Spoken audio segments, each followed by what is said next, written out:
Welcome, honored guests. Lend me your ear as Feats Fantasies presents a tale of adventure. Welcome to Cataclysm Rising.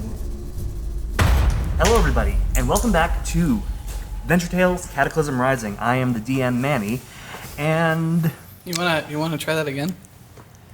I just realized what I just said. Yeah, that's going in. Hi, welcome to Feats Fantasies Cataclysm Rising. I'm the DM Manny. I am Alex, and I will be playing Boar, and not next to me. Oh, In that case, it should be Gunther who says. true. If it's not next to you. I'm Gunther. I play Sylack. Do you? Yes. I don't know anymore. Who do you play? And the funny hand man. The fun. Stop it. Bibbidi boppity. Every time I think we're doing well, regaining our Italian listeners, and just like that, they're gone. Oh, just you Look, wait. either they love this character or they stopped listening a long time ago. It's true. It's true. Hi guys, my name is Aaron, and I play Neville Barkton of Countryville County City Town, aka Harry Flintwood. Okay. Did you not know about that part? No. Oh, okay. He has a full title. Yeah, I'm AKA a full, Harry Flintwood? I'm a full-blown prince with an alias. Oh. Yeah. I've never heard this alias before. Because we were writing this shit by the seat of our pants in the beginning, so we had no idea what the fuck we were doing. But also, Neville doesn't typically, like, he's not typically very loud about his lineage. Yeah, there's no reason to disclose that information. I don't think Athelas knows either. Like to even be fair. when you were actually back at home, you didn't even like pull rank with all that much. No, I don't think we explained to Athelas who we are at all. no, not at all. We were just like, hey, you helped us murder a guy. Come You're with cool. us. Look, you were a witness. Either you're gonna start helping us or No, murder tends to bring people together. That's why me and my family used to murder someone every Thanksgiving. That's fair. You know, speaking of bringing people together, who the fuck are you? Oh, yeah. My name's Mary, and I'm playing Athelas. Thank you. Y'all would not stop talking. All right, and on that wonderful note of family murder. Good night, everybody. Da da da da da da da da. That's the episode. All right. So Roll for credits. Yeah, for real though. Freeze frame. Everyone jumps in the air. Yeah! And Mary went on to become a serial killer. Play some 90s rock. All right. So within Cataclysm, the story of Cataclysm Rising, on our last episode, after escaping Jabari's estate, rescuing Sylack, and being beaten into near unconsciousness, the party recuperated at Idle headquarters. It was here their wounds healed, but the scars of their last battle left a mark in the form of sullen contemplation. While here, they learned that Sylack was a shadow of his former self, an obedient but empty drone under the effects of some kind of enchantment, one that Idle did not have the means to release at the time. While here, they were also requested to meet with the Oracle of Idle, a powerful entity who told them the possible futures and paths they must take if they want to succeed in defeating the upcoming calamity. One of these paths would lead them to the desert continent of Kashtar, where ancient powers buried beneath the sands would be found. And it was here they decided the next leg of their journey would begin. Leaving the cool, cold interior of Idle, they were teleported away to the desert heat of Kashtar, close to the port city of Casbah Rock. Seeing it a little ways in the distance, probably about an hour's walk. Desert to their left and ocean coast to their right. Party, what would you like to do from here? I just immediately thought of that scene from Spaceballs where they have comb and they're, we ain't find shit. Do we literally just only see desert to our right?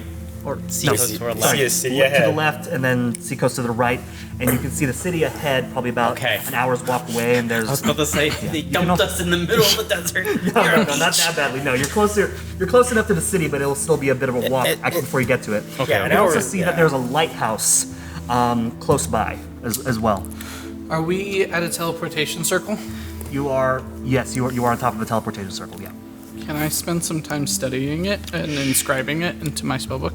Sure. In the meantime, all of y'all are. It's hot. It's fucking hot. Yep. and yeah. Just like I remember. Toasty. 1 second, I need to reply to this text message. Sorry. He says as he scribes down. Can I spend some time to try and memorize the location of these things, like relative to each other? Sure. Like look at the sun, determine which way is north, determine how far away I must be from the city Sure. to the teleportation circle, and where I am from the lighthouse to there, so I have like 3 points of reference. Sure. Any particular purpose to this, or? So I remember how to get back. Okay. Okay. Yeah. Sure. Yep. You can also see. So make a general perception check if you just want to do a general scan of the area and see what you see. Okay. Do I need to make a roll for Oh yes. this Arcana check, teleportation please. circle? Arcana Yeah, check, no please. worries. Yep. I'm also. I'll do it after this this arcana check. 21 on that perception. Dope. Okay. Give me a second. Check on him first. Oh, That- wait, it was for Aaron. No, the perception check was for you. Oh, okay. Arcana check for me. And my Arcana check is a 23. 23. Yeah. You spend some time getting in the marks that you can. The teleportation is a little scuffed due to like just a natural weathering, but you're able to easily fill in the blanks where you believe marks should go, and you've got a pretty solid copy of what you're working on. Cool. All right. So for you, this is a somewhat familiar sight, at least from this angle. You've mostly come in via the port.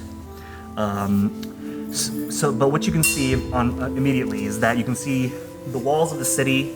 Again, all this is about an hour's walk away. The walls of the city of Casbah Rock, the towering caravan palace, as you've heard of it known as. A little ways away from that, you can see a lighthouse that is on a much more elevated piece of land that you definitely know as the Manfman Lighthouse. Oh. Because this has been a lighthouse that has been, of course, a source of, as a landmark for ships coming in. Yeah. Yeah. But so there's a couple of new things that you notice. For one thing, close to the lighthouse, not like directly next to it, but kind of near it, but outside the walls of the city, is a big old dust bowl of sorts, like a small isolated sandstorm happening close by, near the main road leading to Casbah Rock. From where you are, you believe you guys are south of the city. Cool. Can I confirm that? I know which way north is. Right. Yeah. Yeah. Okay. Cool. I confirm that. Yay. We are south of the city. So, to just refresh, Yeah. what are we doing in Kashtar? We're finding what you're supposed to be Right. looking for, We're right? also finding something to dispel this. We're also right. We're Magic looking on for a Sylack. wizard, aren't we? The wizard that lives in Kashtar. Yes.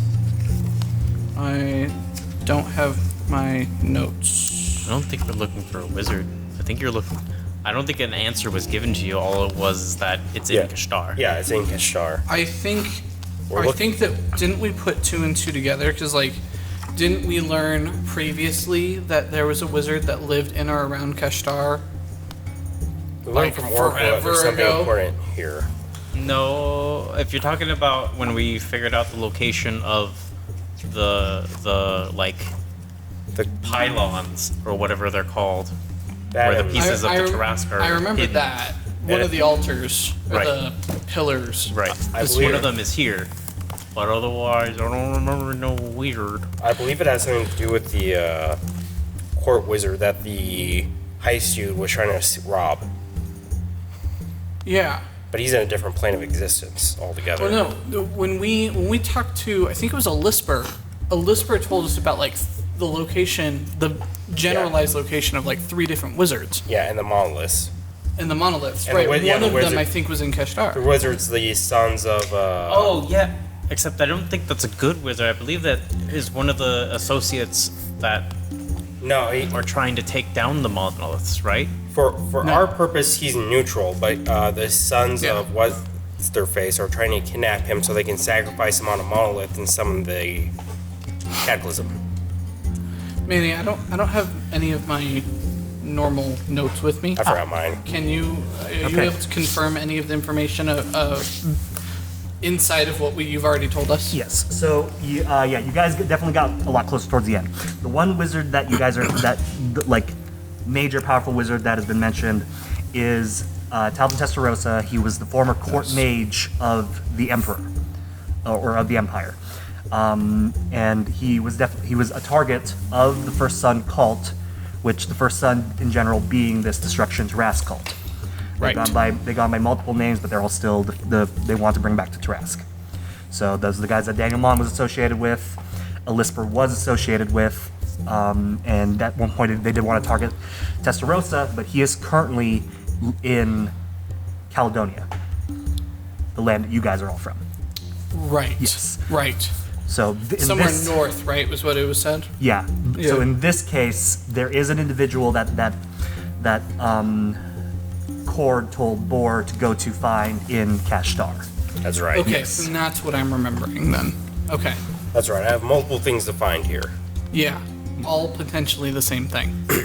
All Yes. potentially different things. Yeah. Yes, a because- lot of the oracle's recent fortune tellings, as well as messages from your respective deities, have said Kashtar is definitely a place you want to go to next if you want to find more power and strength. Yes.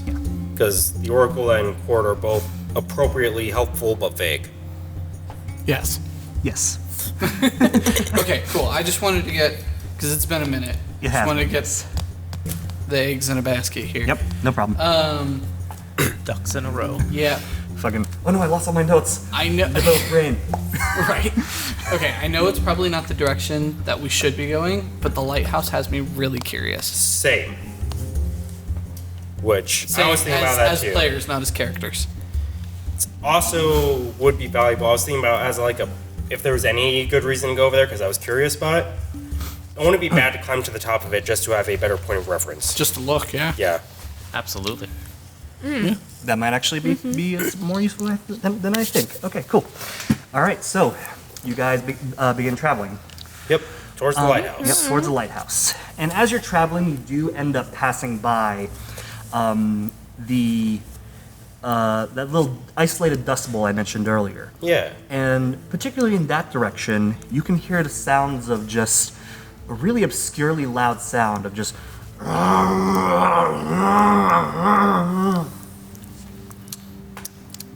Just gonna say this now. Yeah. Is Manny Mad Maxing us? It's Mad either Max Fury he's Road. either Mad Maxing us or he's Looney Tuning One of the two. using Okay. us. Okay, I've gotten that out of my system. I'll look at it. Do I see anything through the dust? Make a perception check. If he says a small, brown furry creature. Because at the moment you guys are walking on foot through a lot of just loose sand. I assume there whatnot. wasn't another option. Yeah. Right? Yeah. The only much more solid ground is carved in natural. What time of day is pathways. It would be high noon. Oh, first part of the day to be walking around the desert.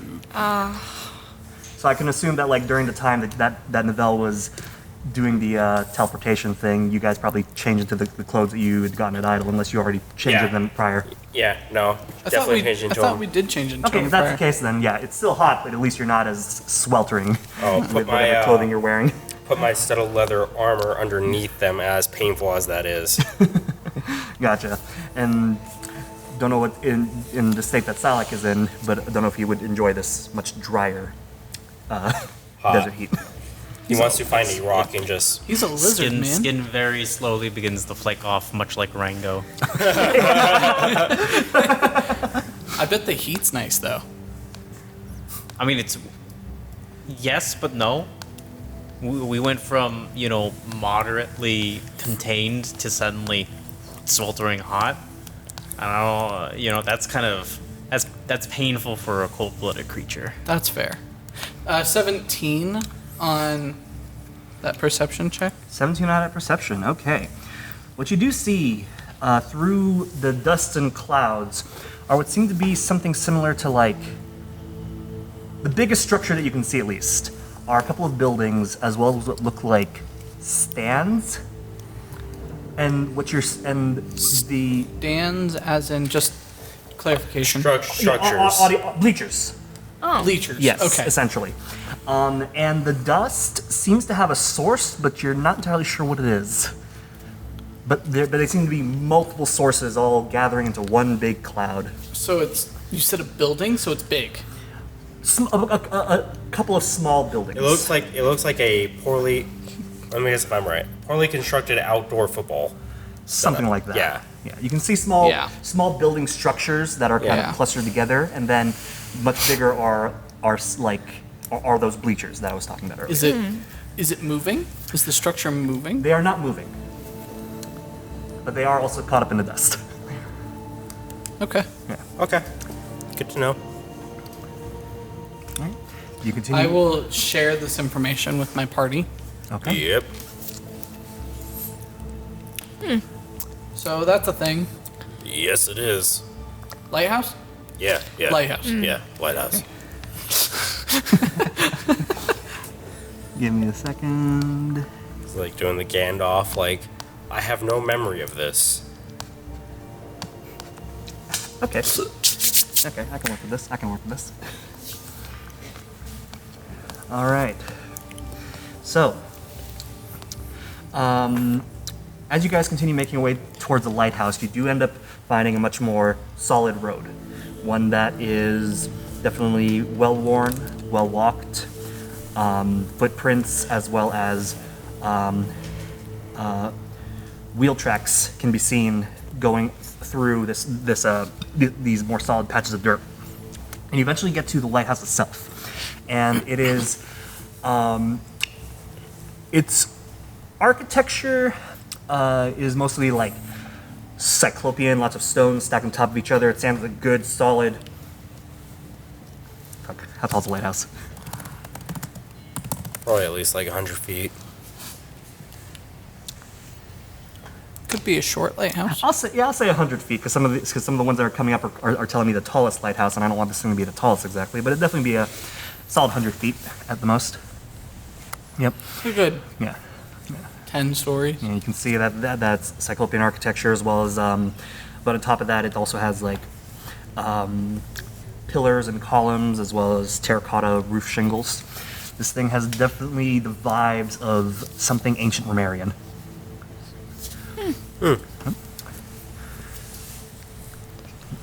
Interesting. Yes. And Does so what does Claudius? yeah. How does Claudius feel about? have him make a history check, please. That's what I was gonna ask. Gunther's 9. 9. This is definitely Romarian in nature. He has definitely seen lighthouses made use of this before. Can I roll with an advantage actually, since yes, he go is ahead. Yeah, go ahead. Romarian? Yeah. 9. Bam. At the most that he would know is that this was definitely Romarian built, and that there was some form of a trade agreement between the ancient Romarian Empire and the Noban kings of Casbah Rock. So this is probably why this is here. Anything beyond that, it's like, just The word heat of is mouth. so sweltering I can't remember the details. However, this might be a trading post of old. I failed history class. I'm sorry, guys. This is why I became a soldier. I dreamed of being a historian, but nope. I couldn't afford it. The debt was too much. Joined the military Yeah. instead. They paid for my college. But I got trapped in the Feywild, so I never got to use it. Damn, doesn't that sound oddly accurate for the times?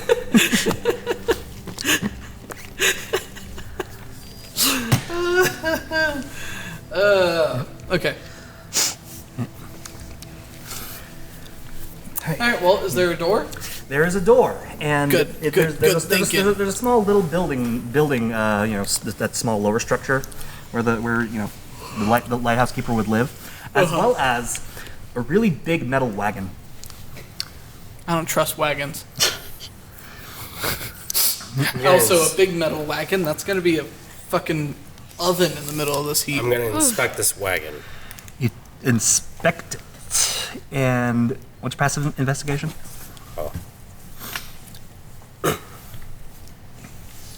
Oh.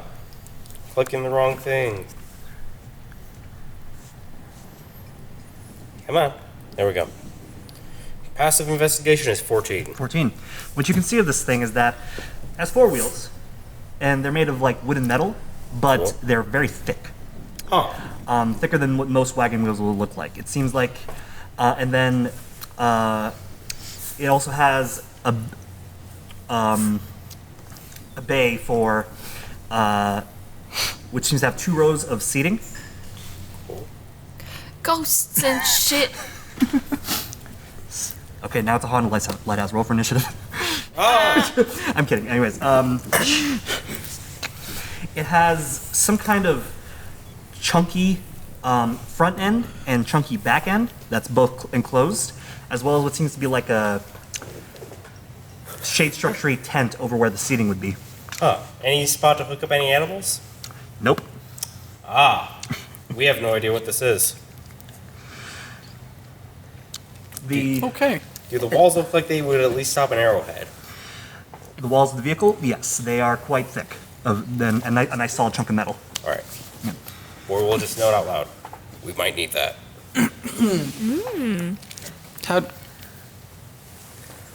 How does it move? How do you make a horse move? It moves. It's a horse. Can Claudius climb inside? I will just. As he attempts to climb inside, you guys hear a voice, "Hey! Don't touch my speed wagon!" And there, standing in the doorway of the lighthouse is an older gentleman, salt and pepper beard, dark tan skin. He sees you. He's looking at you all and says, "Tourist." Yes. Sorry, we don't understand what this actually is. Tourist. It's a speed wagon. When was the last time you were in Kashtar? Probably like I've never been in Kashtar. Never. 15, 20 years ago. Probably 1500 years ago. Well, yeah, that would probably explain why. Okay, here, look. And he goes over. He walks. Do you shout yacht or? He walks over to it. He says, "All right, the deserts of Kashtar always a bunch of strange secrets inside of it." He pops it. He pops open the left-hand side door on the front. Gets in. He goes. He gestures to Claudius.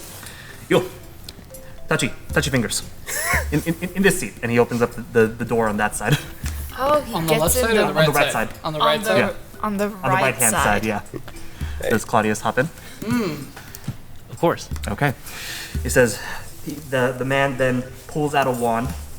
It has a bunch of little notches on it, and he sticks it in some kind of slot at the front of on essentially the dashboard of this thing. On the left-hand side, there is a big wheel. He turns the wand, and he says, Hiya.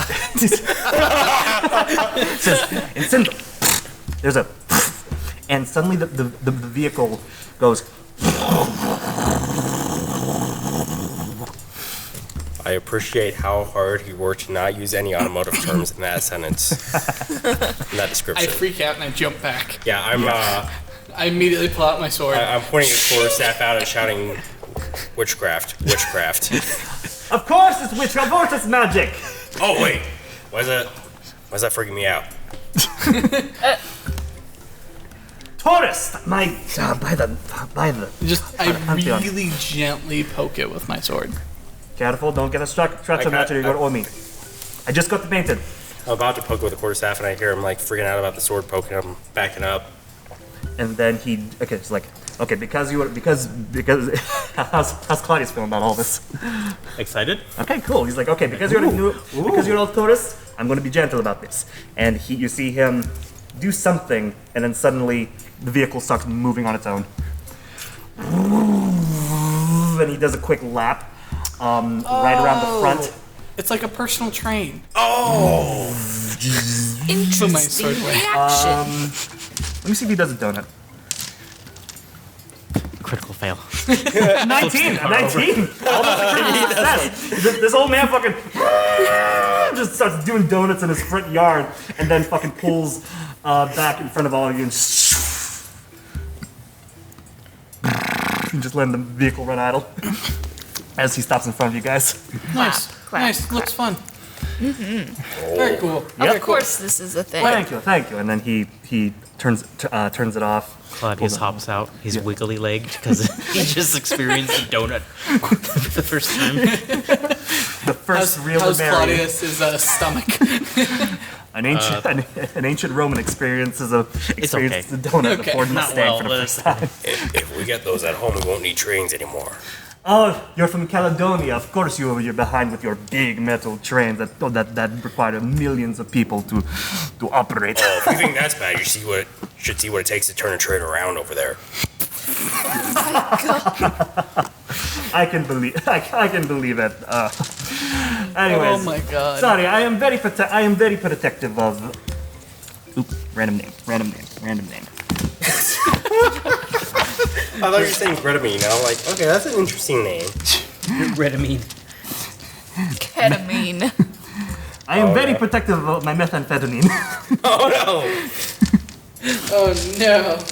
Oh, they're both the same dice too. Oh, I almost choked. I've been playing Hell Let Loose. So many jokes about that. Oh my god.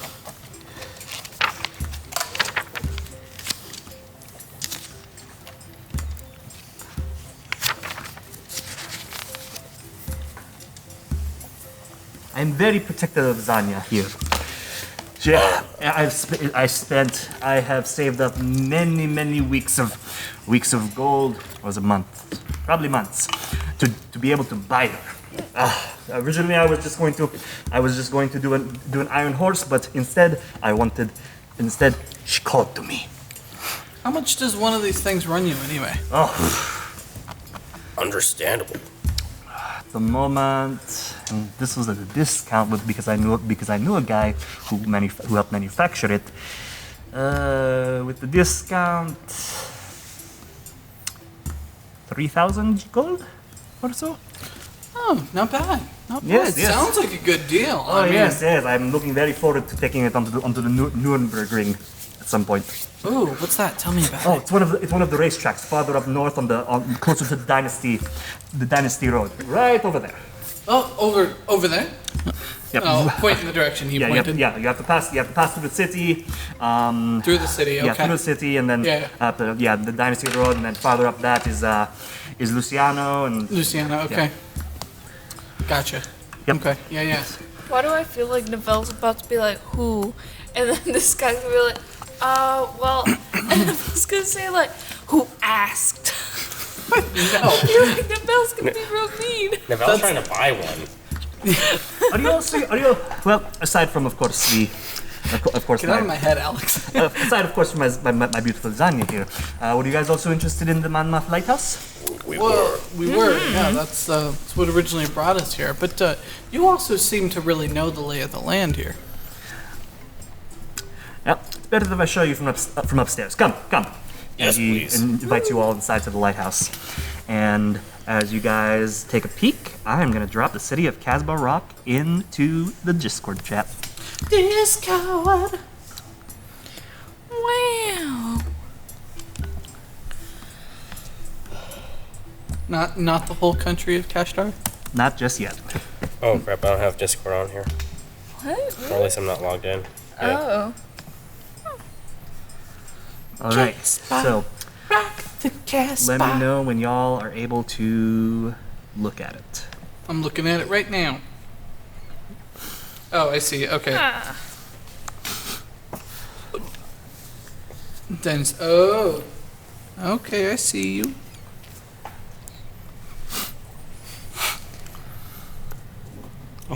see. And he begins pointing out all the various at least the landmarks that are on here. He points over at the Nuremberg Ring track, which is across the portion of the Gulf. And he mentioned that there's the smaller Grand Prix, which is right across from it. It's where you drive really small speed wagons. You have the Wilson Road down here, and then that over there is the Ring of Fire. That is where they take battle-ready speed wagons and just absolutely beat the shit out of each other. It is incredible. I am never going to put Zanya through that though. Spent too much money on it to take care of. Then there's the Gold Beach market down that way by the ports. You can see the various farmlands, and of course the Caravan Palace where the Nomad Kings live. Yeah, it's our little piece. It's our little piece of our little slice of an oasis in this difficult desert land we live in. Does the Ring of Fire occasionally host a singer by the name of Koenig Jash? Does it burn? Over there, the Ring of Fire? He mentions yes, Koenig Jash does occasionally come and plays a pre-show before the Speedwagon smashing event. I've heard his guitarist, a boy named Sue, is really good. I did not know that much about him. You must be a big fan of this man.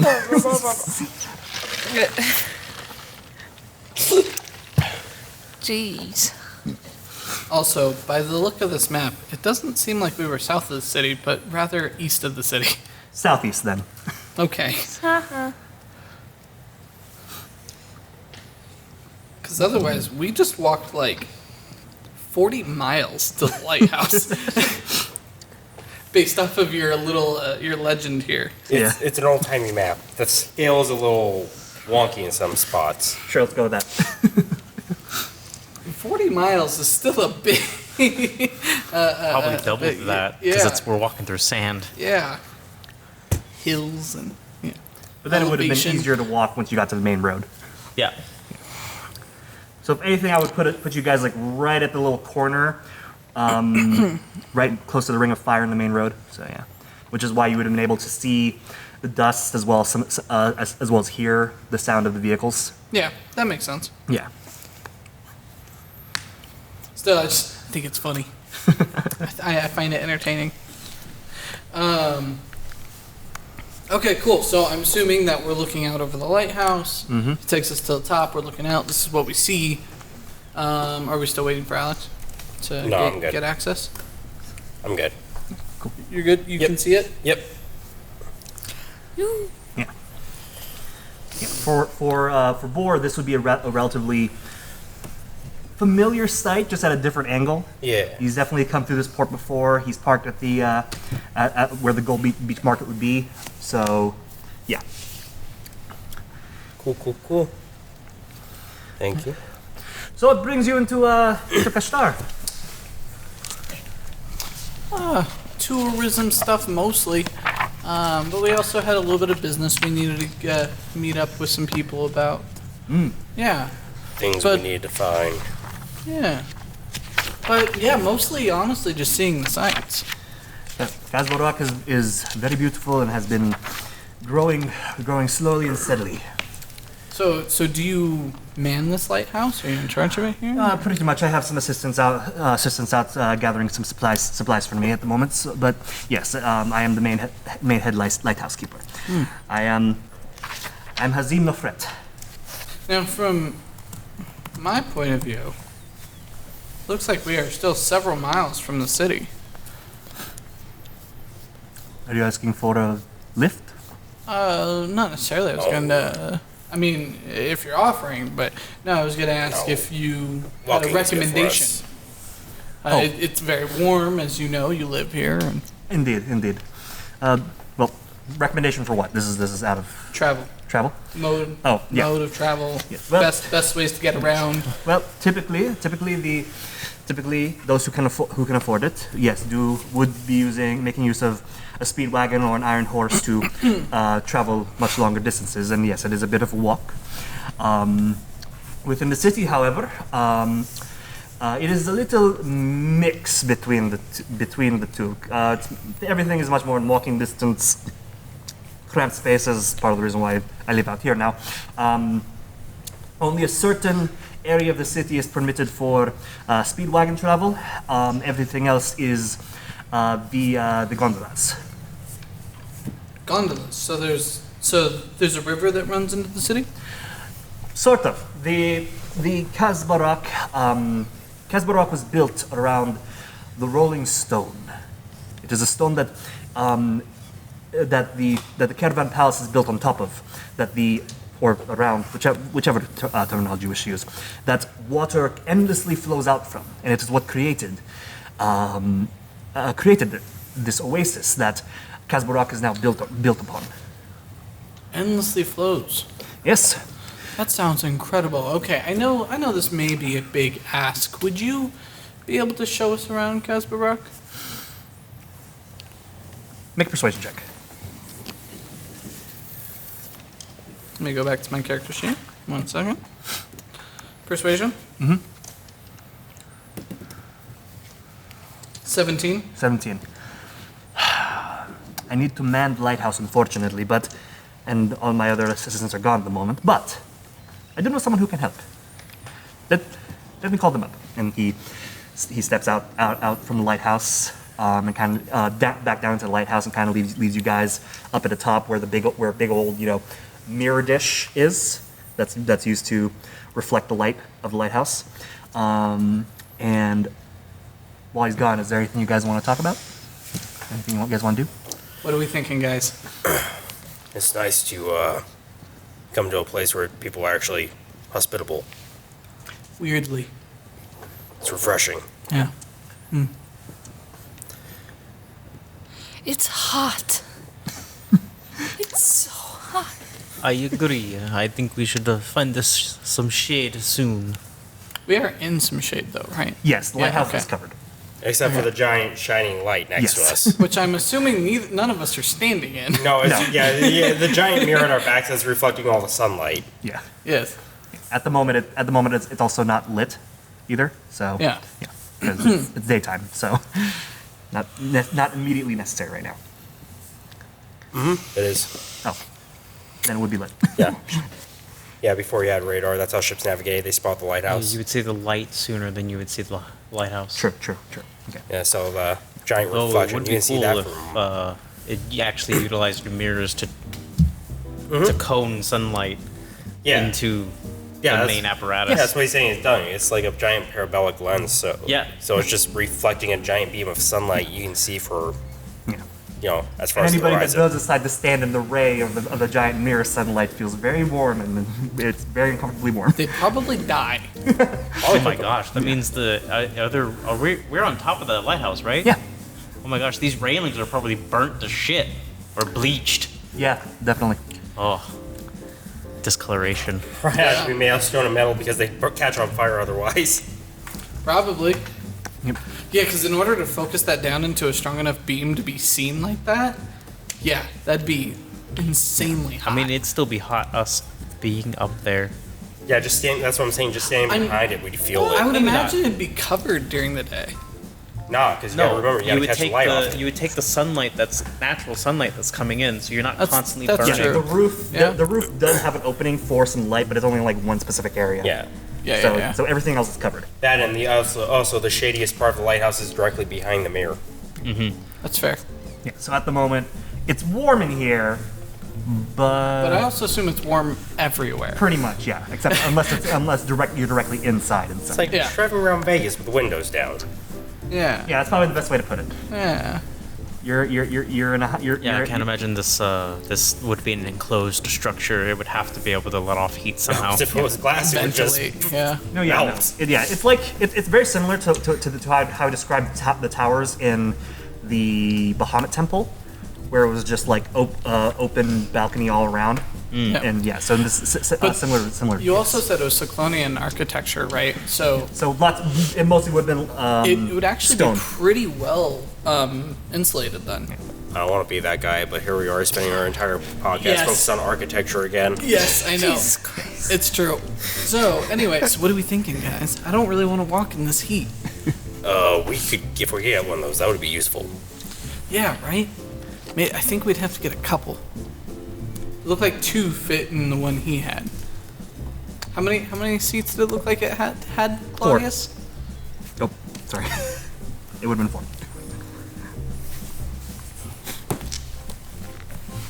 I saw 4 seats. Mentioned something smaller, an iron horse.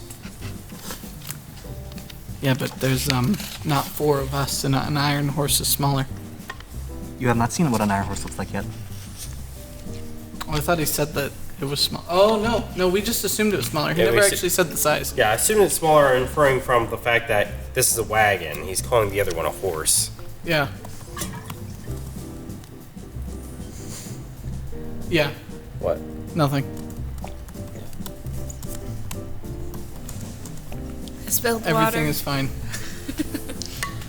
on me. But yeah, we did just assume.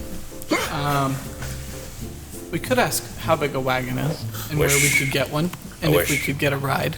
I wish we had gotten the steed out of that astral plane. The steed? My that flying carpet I found. Oh. Oof. I hope You he's guys left behind a lot of stuff there. I hope he's okay. I hope he's okay too. Seemed like a good fellow. Wait, what else did we leave behind? Nulmagus. No, his body made it. Yeah. Just not his consciousness. It's fine. He's getting rebooted. True. Everything is fine-ish. Wait, what else did we leave behind? Other than shit we haven't found, like of things we know about. No. Well, the one main thing that comes off the top of my head is all Sylack stuff. Oh, Yeah. okay. Oh, what about that little Cabal dude we had following us around? You guys had a little Kobold dude? I know. No, I just wanted to freak out Aaron for a minute there. Oh. No, something else is freaking me out.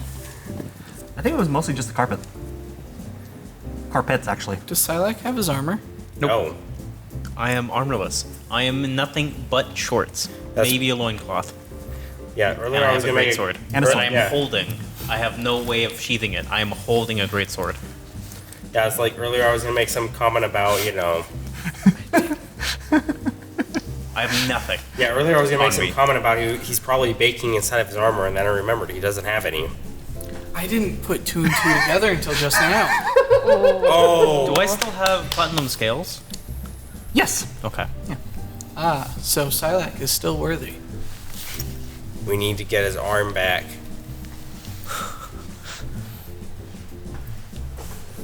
Fuck, we gotta go back there. The fuck are we doing in Kashtar? Finding a way to get Sylack to the point where we can go back This is there. what happened when you guys wanted to just brute force your way through things, so... We didn't Well, no, do that on purpose. No, we The did that- purpose for going here is No, because we- you were told this would solve the problem with Sylack being nothing more than an You're obedient right. dog. You're right. And, that, You're and right. if we have Sylack being actually Sylack again, we have a chance if we go back. Yeah. No, you're completely correct, because Sylack being Sylack is more useful than Sylack not being Sylack. Yes. Because Yes. he has otherwise been silently following you guys the entire time. No words, Yeah. no expressions. He's Yeah. just been standing there holding his greatsword. And Yeah. the more important part is we know he's safe. Exactly. I might cut out the architecture talk, but this is gonna be gold. This is gonna be insane. This is actually pretty important discussion. Man, but I should have described your face. You were just like, just open gape, just... silent. Genuinely shocked. Yeah. Blocked by the I pop feel like filter, this is but- both player and character, where it's just come to realization like, Wait a oh, that second. glint isn't armor. Oh my god. Wait, realizing what? my poor all of a sudden just had an epiphany, like, I gotta get my shit together, we have stuff to do. Honestly, Neville's been a little selfish these exactly. last little bit because he's just nothing but furious at the situation that we have all been Oh, put yeah. in. So there's that. How are we feeling hydration-wise? I brought extra water skins. Yeah. Okay. Yeah, I haven't. You're not in an immediate situation where you're like surviving out in the desert. So I'm not going to be keeping an immediate track on things like how much water you're drinking or how exhausted you are, because you are close to civilization and you're in a you're currently in a shelter. So Yeah. you guys are like. I mean, I know we all know how it feels to deal with the dry heat, but Manny isn't trying to go full Gary Gygax, making us find a bathroom every 2 hours. yeah, That's fair. Yeah, unless you guys decide to actually start going out into the desert, that's when we're gonna start hitting survivalism time. Okay, so getting back on track here finally. Yeah. We need to find a way around this desert. Yeah, we need. Do we want to ask him for a ride? He's already helping us. He's trying to help us see if he can get us a guide. He's already helped us so much. Let's just see if we can find one in town. How are we gonna get to town though? It's only it's right there. Can I determine about how far it is using my ranger skills? Yeah, at this point, it's probably like a 30-minute walk. Well, 15 if you have it. oh, so the lighthouse was between us and the city. Yeah, look based on the map. Oh, damn. Yeah. Okay, I understand now. So Yes. we're already halfway there. It's only like a mile away. It'd be easier to get to now that we have a path to walk on. Yeah. I mean, Okay. it'll be a lot shorter, of course, if he drives you there. Well, yeah. Yeah. We'd have to compensate him, and we'd have to figure out how to get 6 people. I'll just ignore your legend here with your scale marker. That's fair. Yeah, I'm just gonna ignore Yeah, just that. ignore that because Yeah. he said it's about an hour away, which is 2 miles, 2 or 3 miles. He said half an hour. Well, I mean, when we originally teleported in, and then let's not go through all that. Anyway. So you said it's like half an hour walk? Yeah. Okay. The Nuremberg track. I've activated your guys' neurons with the reveal of vehicles. I know, yeah. This is monkey sees action, neuron activation. Oh God. All right. Okay. Okay. Well, do we need to talk about anything else before he comes back? Nah. Okay. Okay. So after a little bit more of enjoying the sights, having the occasional warmth of the lighthouse canopy break with an occasional cool ocean breeze, Hazim eventually pops up, and again he's like, "Good news, everyone! My niece Neferu, she will be your tour guide in the city. I contacted her just a couple of minutes ago. She will be meeting us she'll meet you at the front gates. Thank you. All the other little black, anything that's colored that like really dark tan color, is water. So all those like branches and like spider webbing are waterways. And for some of them, the little black dots. Bridges, I'm assuming. Yeah, bridges. But then on the farther outside, that kind of look like snowflakes. Those would be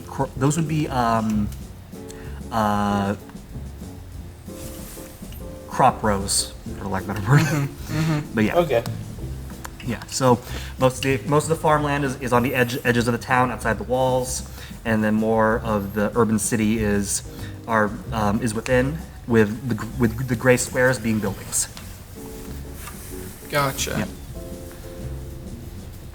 Okay. Well, you have been a wonderful help, Hazim. I have one final question for you. Of course. Okay, actually 2 questions. What is an iron horse that you kept talking about? You said it a couple times. An iron horse is a much smaller vehicle than my speedwagon. Instead of four wheels, it only runs on 2. Awesome. But it's still all the same mechanical components. You still need a wand key to activate it, and yes. But typically one person. It's meant for one person. But if you built it right, you can have 2 people ride it. So, we may be here for a little while, trying to think about the best ways for us to possibly get around. And as you can see, there's a few of us.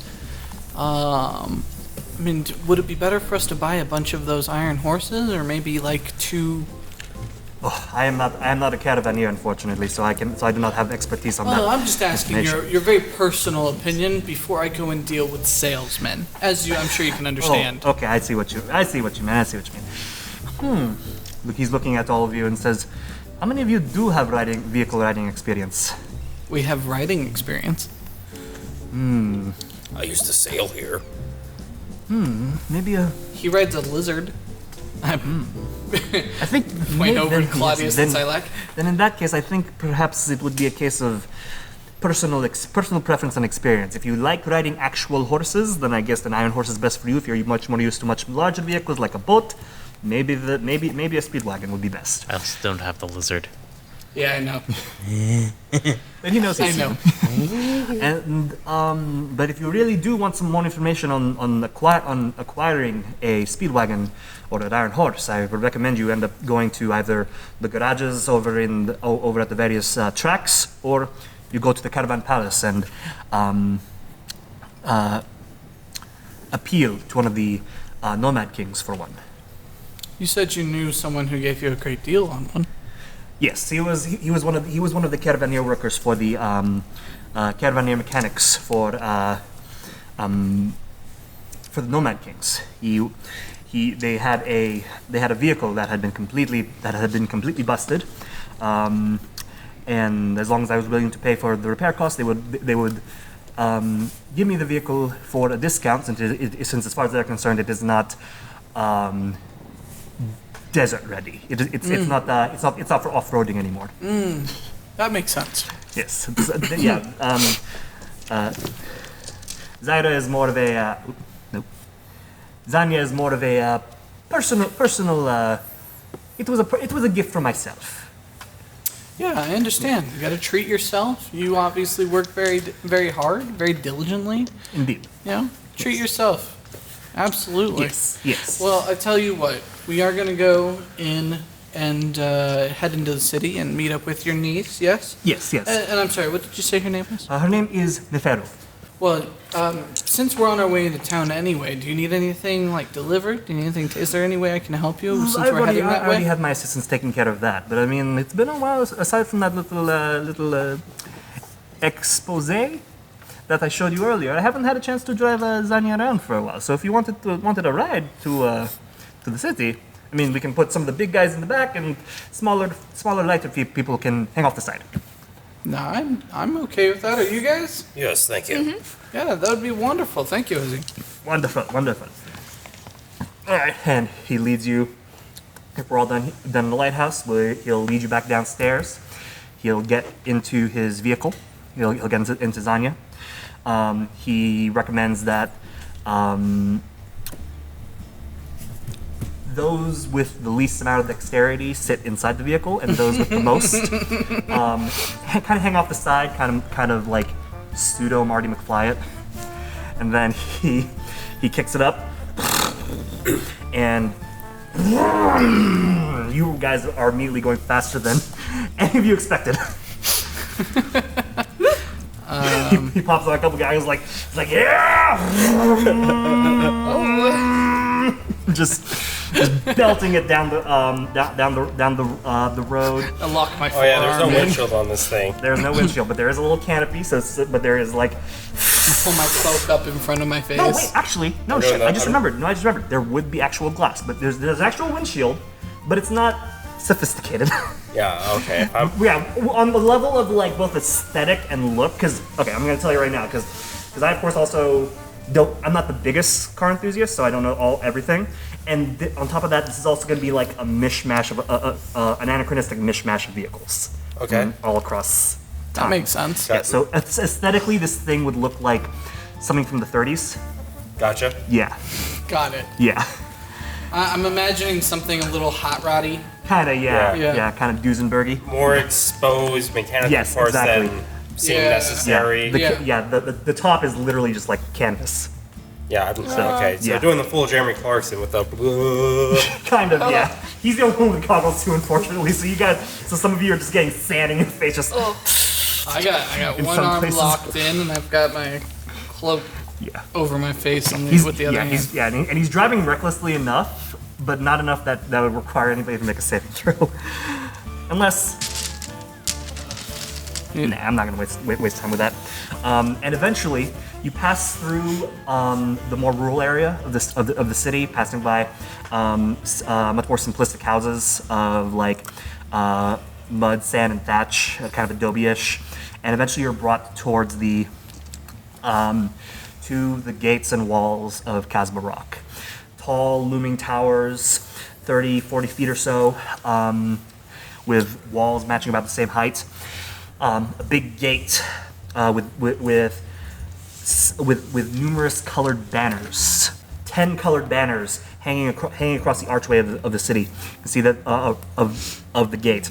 You can see that there are numerous guards lining it, and people as well, just going in and out the daily business. Hazim eventually stops at the gate. And pulls up his goggles. His face is covered in dirt. He's just like, I love this thing. Okay. All right, thank you very much. Okay, good. Everyone is still on. Okay, good. All right, thank you very much for allowing this old man a little bit of excitement. Well, thank you for the help. Today. Our pleasure. Nice. Yep. And as Thank you, Hazib. Of course. It's like, Nefero should be around. Look for the little glowing monkey on her a young woman with a little glowing monkey on her shoulder, and you will.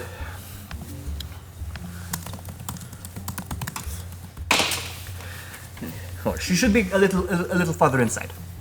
Well, thank you. You've been one of the kinder people on our journeys. Thank you. It is a pleasure to be given that privilege. All right. Take care, everyone. And he then turns on the vehicle again once everyone's off, and does another donut and zooms back in the opposite direction. All right. So, you guys have been dropped off by Hazim Nefret, lighthouse keeper, and owner of a speedwagon named Zanya. As he speeds off back to the lighthouse, leaving you guys behind in a cloud of dust, you can see now at the entrances of the city gates, you can see surrounding you are mostly much more rural houses, simplistic in their design. Some of them are made of proper brick and stone, but then others seem to be just made of adobe huts with simple thatched roofs. But amongst all this, you can also see that there are numerous speedwagons, all of varying size, shape, and complexity. Some look to be more advanced than Hazim Speedwagon. Some seem to be much more lightweight and smaller, but still on four wheels. And then you can see some of those, which you assume are the iron horses that Hazim had been talking about. You can see that there are large vehicles, kind of chunky, with two very big wheels at the front and the back. You can see that some of them have been parked up, and some have people riding on them, going at varying speeds in and out of the city gates. Some of them seem to be like carrying regular wagons filled with just various equipment and things like that, and they're just kind of moving through the city in and out. There are about maybe a dozen or so that you see coming through as you're just kind of here at the front gates of the city. Do we see Nefer? Make a perception check. 7. 7. It's a pretty crowded gate space. There's a whole lot of people here and there coming through either on foot or via vehicle. Some of them seem to have like some kind of glowing creature following them around or perched on them that are also coming through, but you can't see the glowing monkey that Hazim mentioned earlier. A lot of people seem to have a glowing animal. Probably like every 1 out of 10. It's a reasonable amount of people. Yeah, but it's not. But it might not just be an animal. It also seems to be like a humanoid figure, either like from the torso up, or like a or full body, or some kind of other unusual shaped creature, just following them around. Some of these people are having conversations with them as they're walking by, and yeah. I will summon up my familiar. I come. I blend in more now, but I'll just tell him, hi, we need to find the lady with the golden monkey. I come. Before he lifts off, his feathers kind of what's that word again? Where they kind of puff out? Ruffle? Yeah, ruffle. They ruffle and he goes, oh, that's interesting. And then he flies. Couple seconds go by, or about a minute or so goes by. Comes back. I found several people with monkeys. There's one more inside the gate. Gotcha. Are there guards around these gates or Yes. anything like that? Yes. Are they checking people? Are they like what are the guards doing? Are they kind just of keeping- standing they're there? They're just keeping an eye on everybody, and some of them do clock you, and they just kind of keep an eye on you because because despite how you guys are dressed, you still kind of stand out. Yeah, that makes sense. Yeah. Yeah, she might be inside the gate. I imagine it's the difference between like Caledonia would be like real world European Mostly, yeah. versus like this is probably real world like Middle East, Yeah. Essentially. right? Yeah. North Africa. Yeah. Yeah. Essentially, yes. Okay. Yeah, you can see the guards here are definitely definitely distinctly different from Caledonian Imperium guards. So they seem to be much more lightly dressed, leather armor with or scale mail. They have much peak caps, very Ottomanish in their Gotcha. aesthetic. Well, They've got curved swords. scimitars. Yes. I'm going to And they're also dressed in a very deep green as well. a deep green. Yes. Cool. Well, I will start heading in. I'm gonna keep an eye out for anything that seems out of the ordinary. Okay. For anybody who wants to keep an eye out for the ordinary, make a perception check.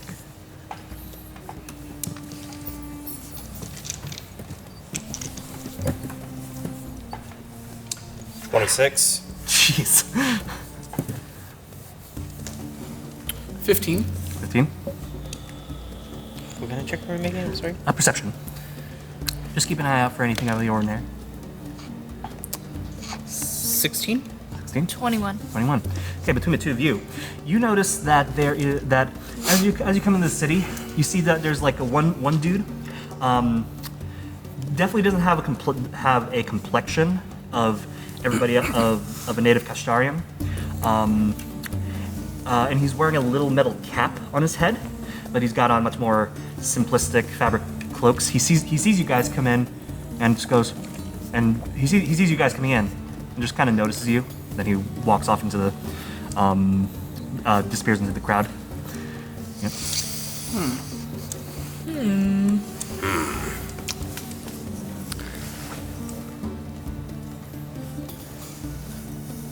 Don't look at me. I didn't see it. It's possible we're being watched or followed. And on top of that as well, you can see that the guards are also clocking you guys in as you're coming in. But that's just Yeah. Alright. And as you guys go in, you do notice that there are several people who do have monkeys on, like glowing monkeys on their person, and one real monkey on their person as well. And one of them is a young woman. Yep. Yeah. That's her. Let's do it. Yep. You guys approach this I woman. will approach this lady. Yep. She sees you folks and says, "Can I help you?" Hey, are you a Nefer? Yes. Are you the people from? Your uncle, Azim? Yes. Yeah? Okay. Good. Yeah. Thank you. Okay. Awesome. Wonderful. You can see she's a very dark skin, black hair. She has piercings on her ears and her nose, with one chain coming across from the nostril to the ear, and she has a little monkey-shaped creature, glowing monkey-shaped creature on her shoulder, but it has like 5 eyes. Oh. Oh.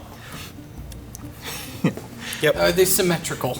It's 2 here, 2 here, 1 here.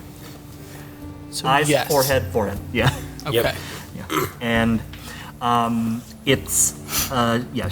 she sees all of you and says, "My name is Neferu. My uncle said that you wanted a tour guide to Casbah Rock." Yes, we might need some help around here. Wonderful. What is it that you needed help with?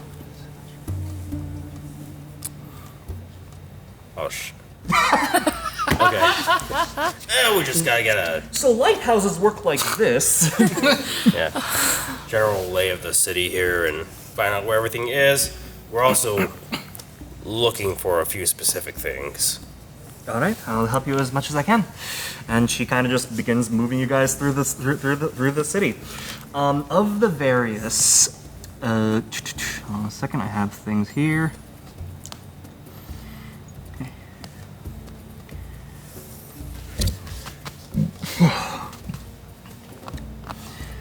Well, as she walks you guys through the city, you can see that this place is very, very lush. Surprisingly, the city within the walls has very sophisticatedly built buildings in comparison to the more rural, I don't want to say archaic, but more rustic look of the buildings outside the walls.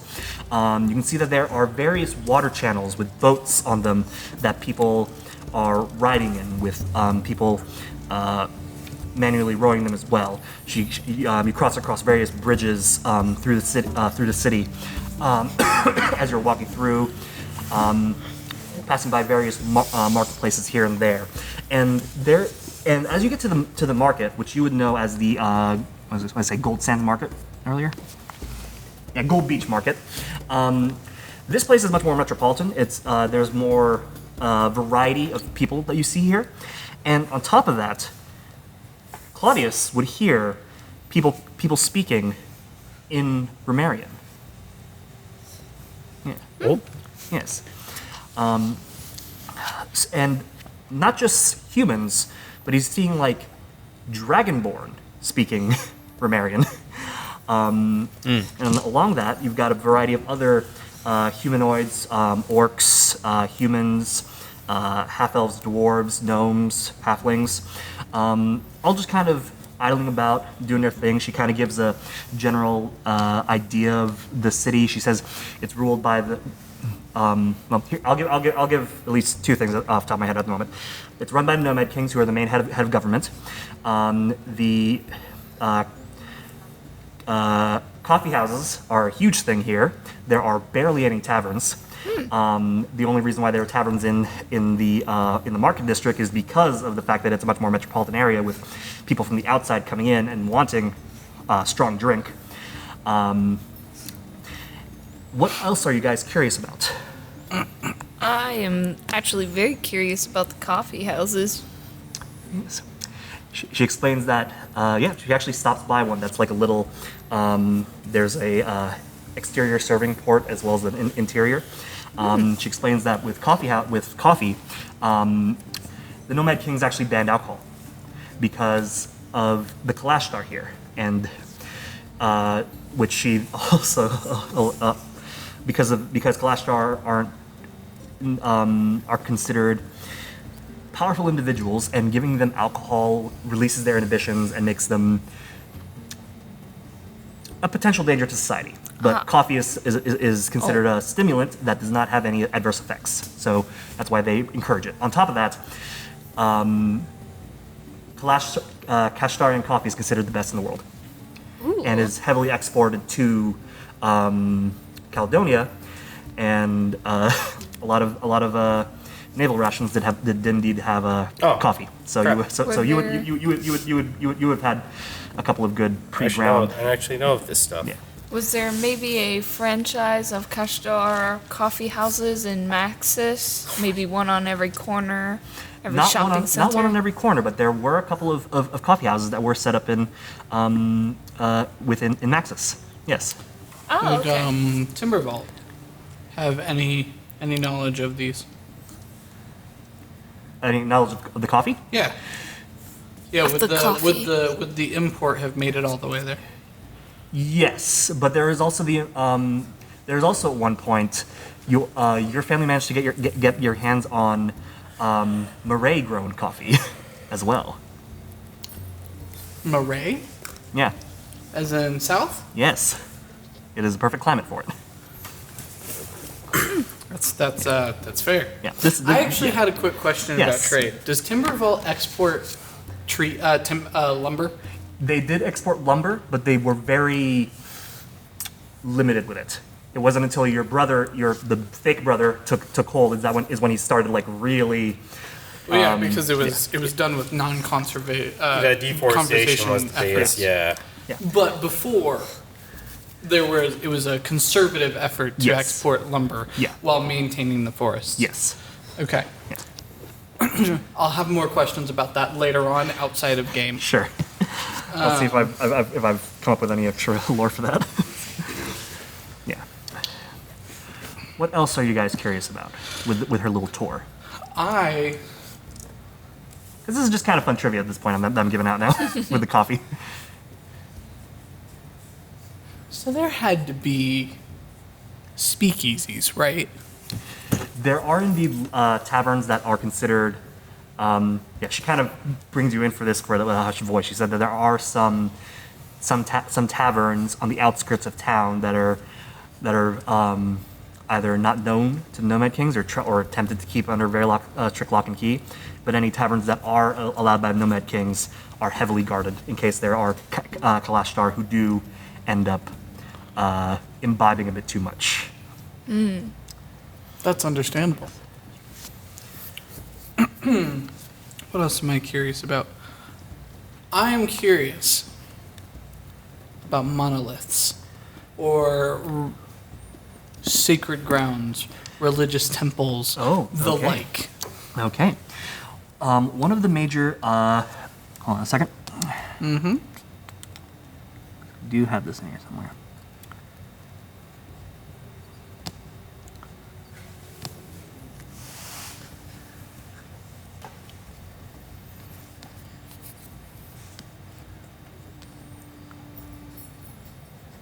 Also, is this monkey kind of apish? Well, if it's a monkey, it can't be an ape. Yeah. Think it has a tail. proper tail. Think like the monkey from Pirates of the Caribbean with a bigger head. Little capuchin. Yeah, little capuchin. But it's also colored in kind of a glowing hazy teal. And all these other creatures as well that you see falling around or perched on individuals all have varying like a hazy, otherworldly glow to them. Okay.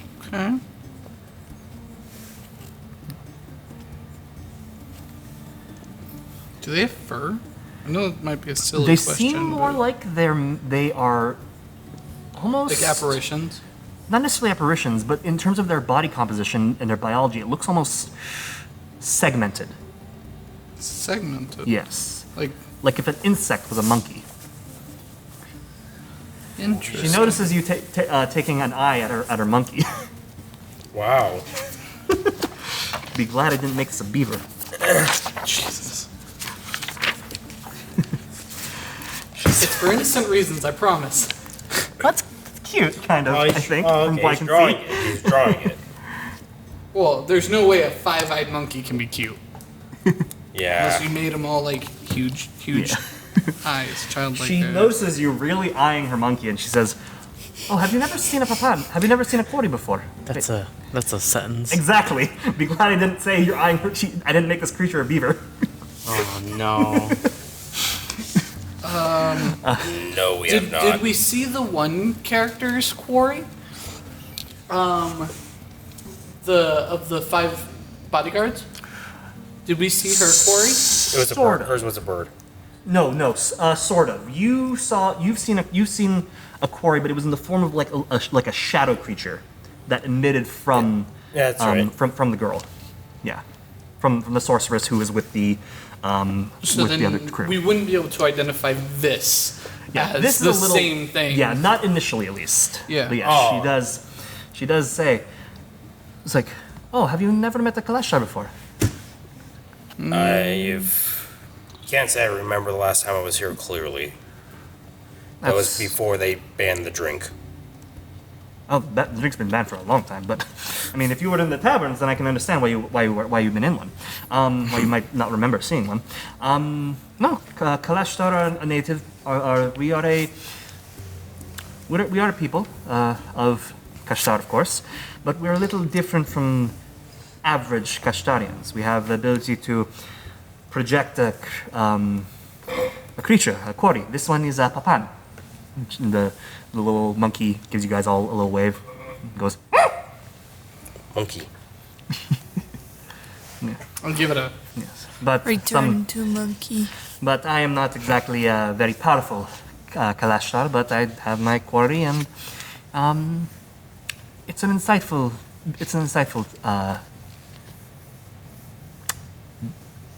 way to live, I guess.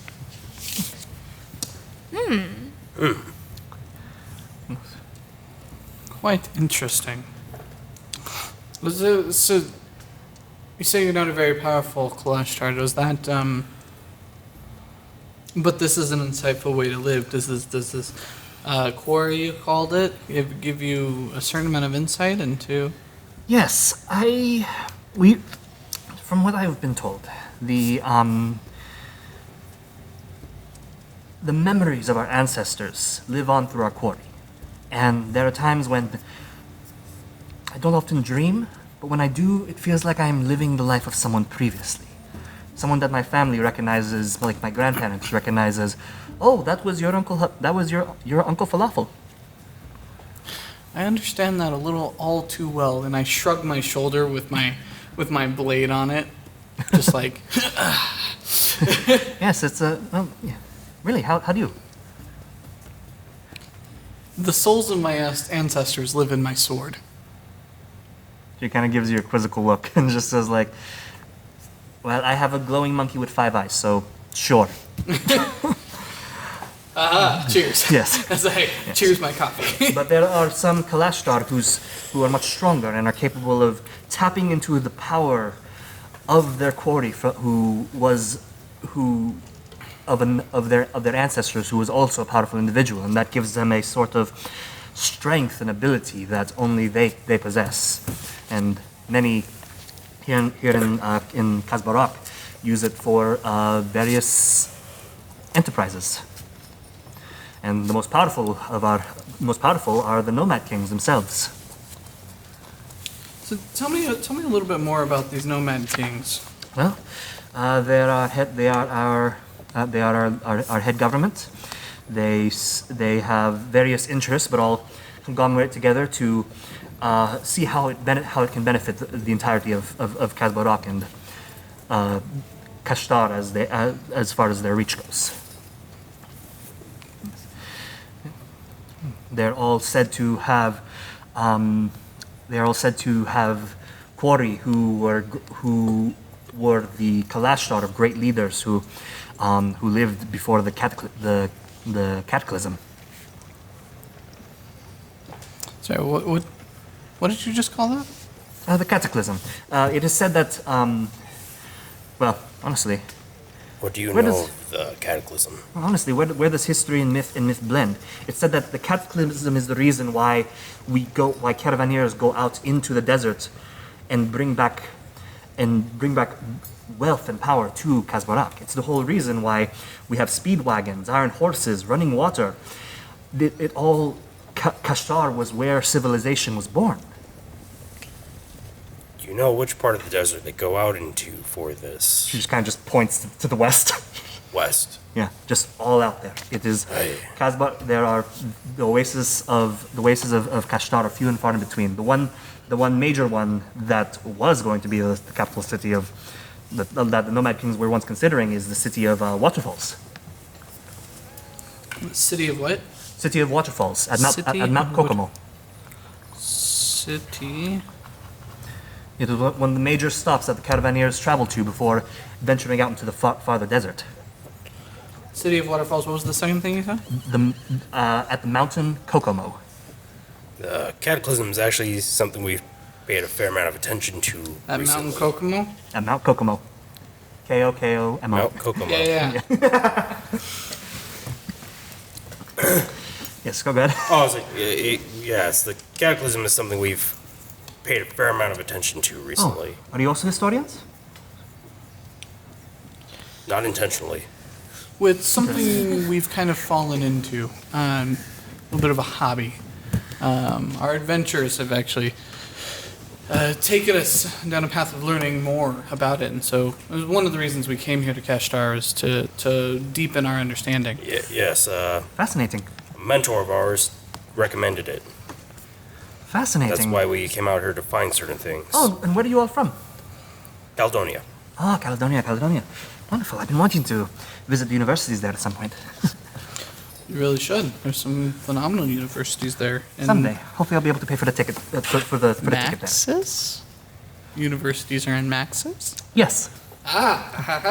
Some wonderful universities in Maxis.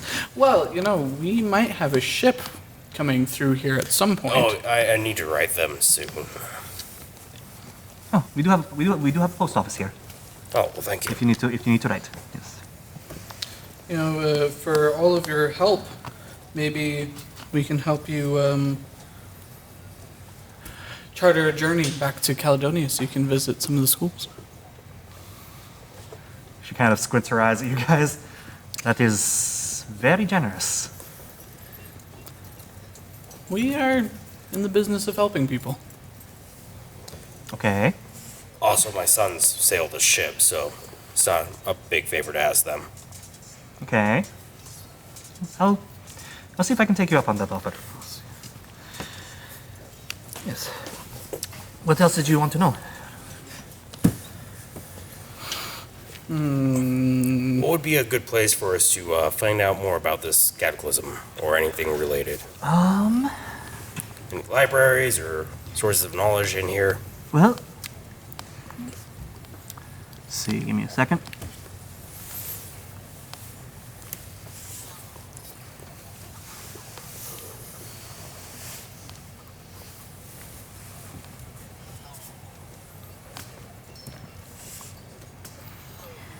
Well, one of the major libraries is located within the Caravan Palace. I know that the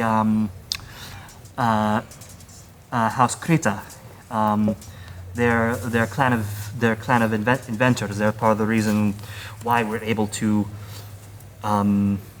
take what they find out in the desert and reverse engineer it to benefit the city. And then there is also House Ero, who they're also keepers of lore here and there. What was that one? Sorry, House. Ero, A-E-R-O. And what was the first one? Pardon? What was the first one? Oh, Creta, C-R-E-T-A. And that's House as well, House Krita. Yeah, House Creta. Religious houses. There is. We of course do have a belief in the cosmic pantheon, but we also are. A lot of us are also dedicated to the tribe unity. They are the Unity tribe are the religious sect of the city, and they are said to. The current house leader, Les Palin, she is a Kashtar who is said to have binded with the predecessor god named Eldath, who is a goddess of unity. You said that these caravanners, they travel out west to a specific place. Do you know anything about where they go? I am not the caravanneer myself, and I do not know many who do. But from the stories and tales I've heard, they kind of just go out. Follow leads. There's no specific location that they go to. They just they have scouts who go out, find interesting points of interest in the desert, and then they report to the caravanneers who bring much bigger vehicles to go extract what they find. One of the main checkpoints is the city of Waterfalls. That's one major place that they do go to. Gotcha. As a way of restocking after traveling from the desert to from Casbah Rock to Waterfalls, which is still its own. Sense. Yeah, which is still its own journey in itself before going out to much farther uninhabited territory. That makes sense. Indeed. Maybe, Alex. Yes. I mean, we don't really know how to find somebody specific in this culture, so No. as far as I can tell, we don't really have any leads on finding No, the I was specific thinking we person might you just- need to find. We might just need to do as the caravanners do and just get in a car and just go west. I feel like we can find a group of caravanners and Yeah, that's get a what, little yeah. bit more detailed information than that. Yeah, and try and like shadow them and see how this works. Yeah. So, I mean, Hazim said that the best thing for us to do about a vehicle is to go to one of the garages Yeah. or, in general, talk to caravanners about what would be our best use for a vehicle, right? Yeah. He said Also, the caravanner mechanics or the people at the garages at the racetracks. So, I mean, it kind of feels like we just need to yeah, go get a vehicle. milk Nefera for any other information we can about this place before we part ways, and then Yeah, because the other thing I'm gathering from this is, if I'm wrong, knowledge out here is not so much like written down and stored as it is, No, it carried is. around by people. Okay. is. It's okay. both. Okay. I think it's just the people we've talked to. I mean, we're asking Yeah. for kind of commoner knowledge, Yeah. right? Yeah, that's Like, true. We're not talking to anybody.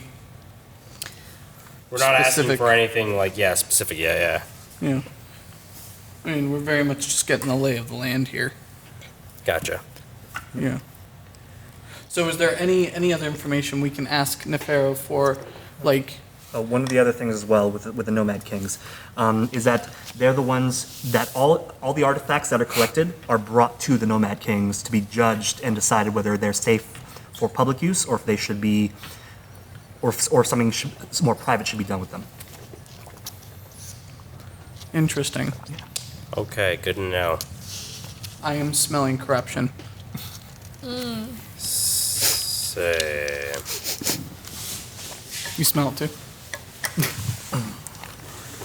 good to know. Well, thank you. It's been very nice of you to show us around. How is I'm curious. How's the economy? Are people starving? Are No, people are pretty. people are happy and healthy? people are And, pretty well off here. Yeah. yeah. Yeah. Is that?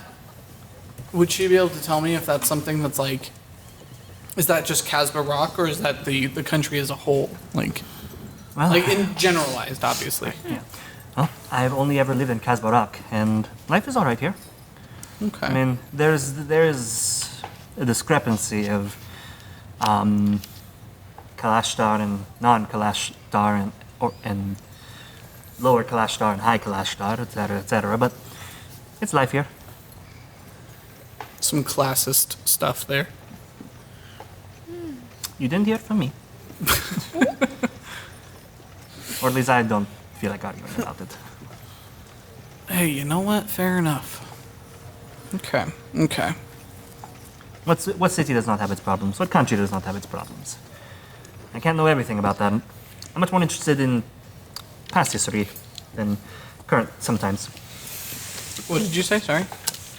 She says she's much more interested in history of the past rather than current up-to-date stuff. Ah. Yeah. History of the past rather than current events. Yes.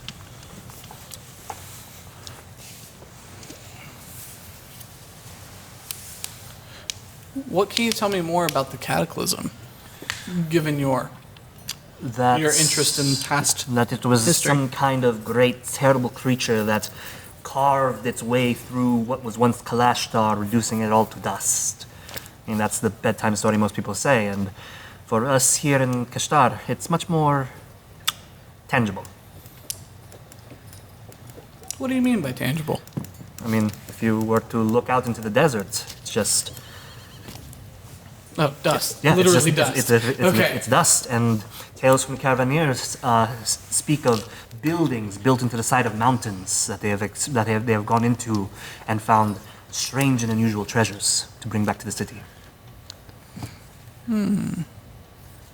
Okay. Well, thank you for your time and your assistance. Of course, of course. Happy to tour on the city. It has its ups and downs, but You're right. it's my home. Oh, and as long as you feel at home and you feel wonderful and safe, and that is all that matters. Well said. How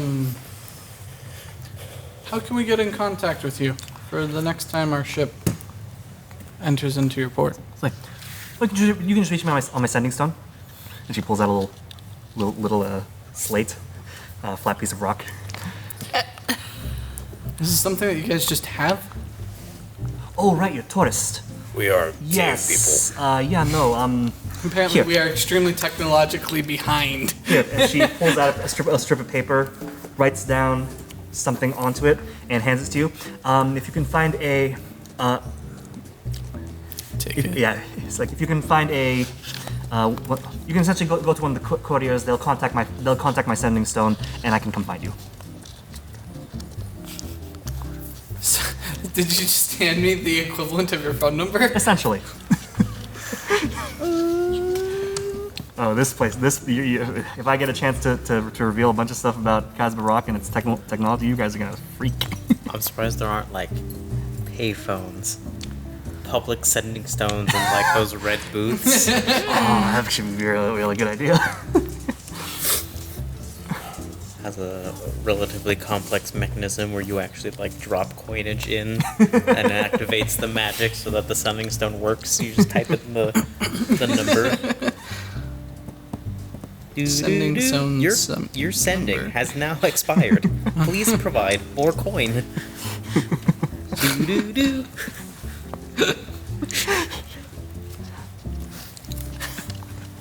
You have a call coming from. We're fighting a dragon. Get us out of here.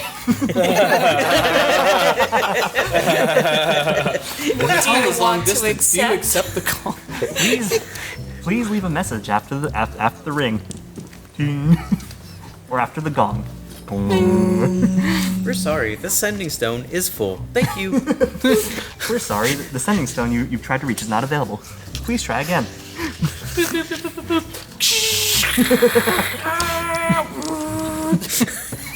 It's the diabolical sending stones.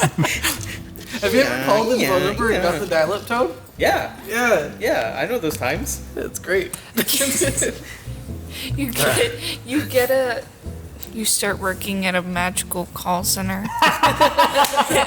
You're calling people sending stones, and they're like, "Hey, Thank you for calling." sorry, I'm on an adventure right now. Wait, what was that?" And it's like those robots that like answer for somebody if they know it's a spam call, We're trying. and it like they Trying to pretend reach that you they're a on real your person. extended wagon warranty. Exactly. Trying to reach you on your extended warranty. Alex, I am finding some reasons and ways to make money back in Caledonia. I know. I'm preparing like a letter to explain like, hey, dudes, we got stuff to do. Hello, this is Macro Heart Support. I'm calling you because there is a security breach. Oh no. Please provide 1,000 gold coins to this address, and we can fix your sending stone. Thank you. Have you been in a speed wagon collision and you need compensation? 8771500. On a brand new sending stone. Sending stone 50. I should have expected this. Yeah, you should have. I'm enjoying it though. Oh my gosh. We have detected Y'all a are vibing with virus this. Y'all are vibing with insecurity this- on with this- your with this city so Windows far. machination. You're like, I smell corruption. Did you just give me a phone number?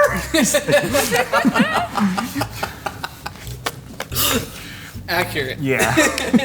So yeah, she hands you the paper, tells you, yeah, there are various courier booths around the city. You can contact them, they will contact me, and I will try and meet up with you. Or I will send you a response, we can try and meet up somewhere else. Yeah. It's not perfect, but it works quite well. I'm looking at it like, Yes, just give it to the man, give it to the individual who working Yeah. the booth, and he'll do the rest. we've seen sending stones before, haven't we? Yes. Yeah. So I mean, it's not new. It's just new for it to be commonplace. Yes. Yeah. And for there to be like such a system established for it too. Yeah. Exactly. Oh, interesting. Okay. All right. Well, appreciate your time. Appreciate your efforts. I think we're gonna figure out our next steps. Wonderful. Are you sure you don't need any else? Any other guidance or sense of any other? Well, I guess I curiosities? could ask, how would one, since this seems to be a relatively forthright city, how would one try and find a very specific individual? Do you have a sending stone book or something of the like? Oh yes, you yeah. Again, I'll show here. She shows you. Since we're talking about this, she walks. You follow her some more. She takes you to a particular area within the port, and there is a it's a little booth, and there is a dragonborn working at it. He looks out. She rings the door and he looks over. He's a copper dragonborn, and now you know what? I use copper too much. He's a brass dragonborn, and he Close to copper. yeah A slight tinge of... yes a little less or A little more, less whatever, yeah. mischievous. Yeah. He looks over and he says, "He's like, buongiorno. How can I help you? Abijano? Buongiorno. How can I help you?" Abijano. And Claudius would recognize this as him greeting them in Romarian. What did he say? Buongiorno. Hello? He will get very excited and repeat the same greeting in old Romarian fashion. Yeah, you say that, he hears you, kind of gives you a quizzical look, and then asks in Romarian, and you guys hear him ask this too. It's like, you speak Romarian? Yes, of course. Why do you speak it like my grandpa? Well, you see, and he'll go into a long extended spiel about his life story and how he got here, but in Romarian. Yeah, And we're just listening to this he'll back and forth. But he'll be interrupting you occasionally. He's like, no, hold on, wait, go back. You did what? And then you responded, and it's just a back and forth and just hand motions and Romarian, and he's just like, wow. Yeah, You can't be serious, can you? You didn't have to say hand motions. They're already speaking Romarian. I swear on my legion's father. Make a I persuasion swear on my check. brotherhood. Yeah. This reads like that Twitter thread where somebody's like, "Stop glorifying mafia cultures." Like, spaghetti a pepe. Oh my god. 13. 13. He's like, okay, you know what? This place has giant mechanical wagons that run on their own without horses, so okay, sure thing, dude. I believe you. And fucking glowing monkeys with 5 eyes. Yeah, This 5. is the thing you're questioning? Yeah. Uh-huh. Yeah. Okay, sure. Okay. Okay. Yeah. Seriously. No sarcasm. I believe you. Also, I you hear mentioned the Caledonia's. Huh? Also, he mentioned the Feywild. Yeah. It's like, Yeah. and from what I know, Caledonia is fucking weird, dude. I'm so glad I don't live there. Right? This seems like a completely and totally normal place. No, we're not freaking out because that was in Romarian, so we didn't understand it. that Right. moves This on is a me as a player. turntable. Okay, honestly, the trains are actually kind of cool. I think I've heard about those, and those sound cool. The trains are cool. Don't get me wrong. It's the turntable to move the whole train into a different direction. Romarians don't have a word for train, so we understood train. Yeah, I'm imagining we understood Feywild. And you saw the Train. hand motion for turning to, and you're like, oh. Yeah, and you hear the Dragonborn go like, wait, and he does the same motion like the entire train. That train's like a mile long. But a train? Oh my god. It's like, okay, all right, Gramps. Gramps. Honestly, legitimately, cool story. Glad you're here. Glad you made it out of there. Sorry about your friends. How can I help you? How can I help you guys? What were we here for? I asked if there was a way to find someone specific. Yeah, he because I'm hears- trying to ask the actual questions that are going to help us. Yeah, he hears you, and he's like, "Well, you're here because you want to contact somebody, right? Oh, yes. Okay, who is it that you need to contact? teacher I had, yeah, he's kind of a nomadic one. He goes where he pleases. He's trying to teach me some history, and he told me to contact somebody named Gmodor, but You say that, and both the Feru and the Dragonborn both look at you and like with wide eye, just like, what? okay, so I shouldn't say that so loud. No. There's nothing wrong with saying it out loud. It's just, why do you need to contact one of the Nomad Kings? Oh, crap. Well, he didn't say it was a nomad king. Okay. But I'm surprised your teacher would leave out such an important detail. But He's old? old, Okay. and he's vague sometimes. Important. He's important. He's important, and he is actually important. The things that seem important to him are not important to us. Or things that don't seem important to him may be important to us. Both the Dragonborn and Neferdo are kind of giving you guys like really curious looks now, and she's just kind of like, and she pipes in saying, "So I guess you really can get me to Caledonia for free then." We are not here for sightseeing. I mean, okay. I mean, yeah, you can meet with the Nomad Kings. They're an open forum. You know, you just need to set up an appointment or something along those lines. Oh, How long does the appointment process usually take? Depending on your status, it can take from anywhere from a week to a month. not bad. But I guess if you name drop your teacher, maybe you'll get quicker. I don't know. I don't get involved with the higher politics. I'm just a student. And the Dragonborn says the same thing. I just send messages here. I just started this job like a month ago. Okay, so how does one set up an appointment? Yeah, so Okay, I guess. How do we what's the process here? They also have a courier booth over there in the Caravan Palace. So I'll contact the person over there, let them know the setup, and you can give me the information. I'll let them know yada, etc. Okay. Well, while you guys are taking that, Nefero, can I ask you one more question? Yes. Over here. Sure. And I'll like pull her aside. Yeah. How is Caledonian royalty over here? Like what's the relationship? Do you Oh, happen to know?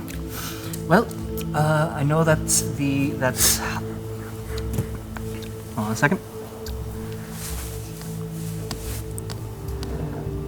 I know that's House Aero. They're the ones who typically deal with Caledonian nobility in terms of trade and negotiations.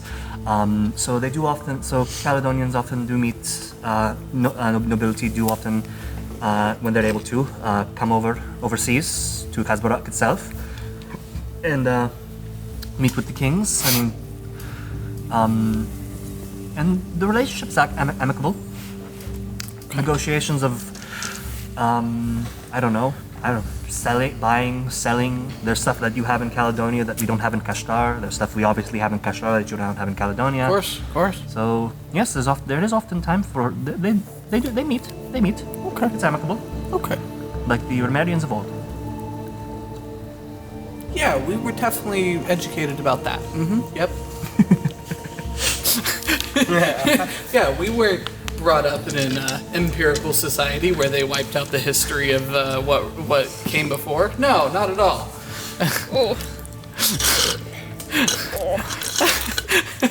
That's awkward.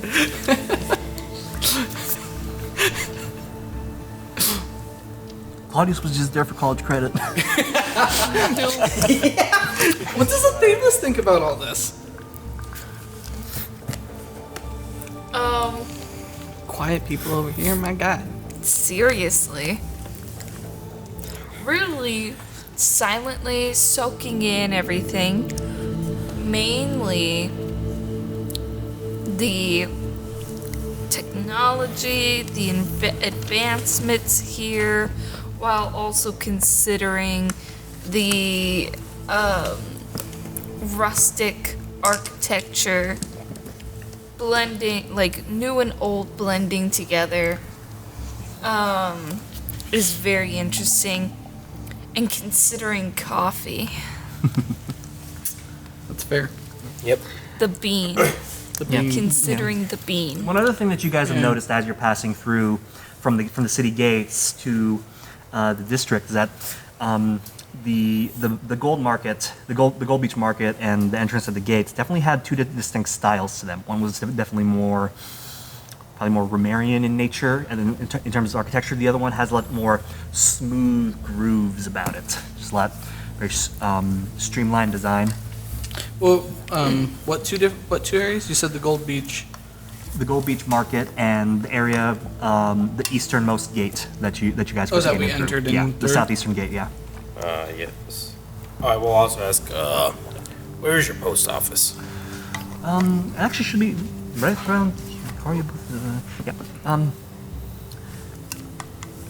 Should be right over there. And she points next door to the courier booth. Oh, thank you. Thank you. Yeah, this one's local. That one's international. Oh, yes, I need that international one. Yep. Okay. You heading there? Yeah. Cool. All right. Well, so yeah, we'll focus on you for now. What do you want to do? I just want to get 2 pieces of parchment because I need to write the same letter twice. Okay, cool. Give me 1 second. All right, so you head to the post office. Yes. What do you want to write up? Lazarvosk. Wait, what? Just a letter to the clones. Okay. Just sent it to you over Messenger. Oh, okay. And are you? Yeah, just write it down twice and send one copy to Maxis, one to Oren. Okay. Okay. So you send. Yeah, two of them? just make sure that I got a hold of them someplace. Gotcha. Okay. So the cost of delivering those is going to be. Whew,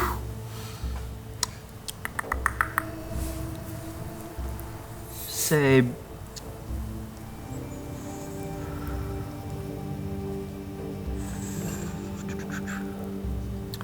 $50 gold pieces.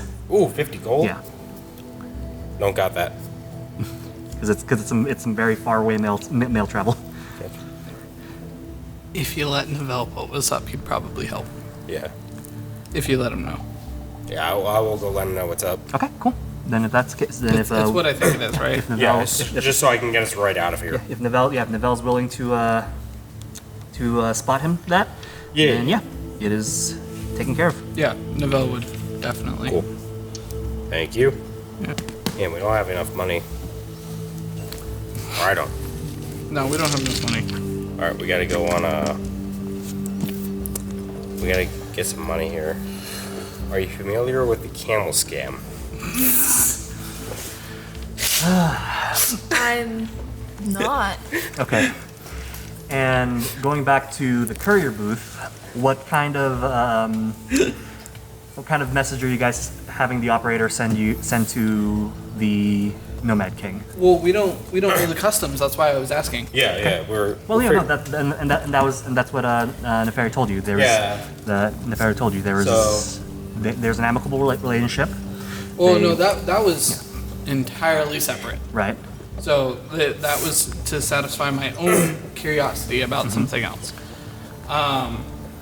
So yeah, you basically put in a request via the operator. He would send it to the Nomad King and send a response as to when you would be able to meet. Yeah, so we have. Yeah, so they're basically just wanting to know what the gist of what the message we're trying to get through is so they can send it properly. Well, that's more on you than it is me, sir. Because this is Boar's journey here. I think this might be one of those things where you might also want to get involved because it might go smoother if you do. That is fair. I don't know what's in your head. If we do something along the lines of Prince Harry, you don't use your real name enough. Harry Flintwood. Harrison Flintwood. Of Timbervault, would like an audience with Gino Dor, yeah, that could work. as he is traveling with the Champion of Cord,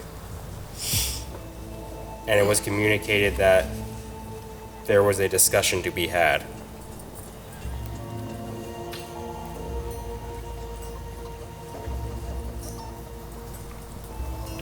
Well, Only one time we that's might actually want to put official, like, names and shit on stuff.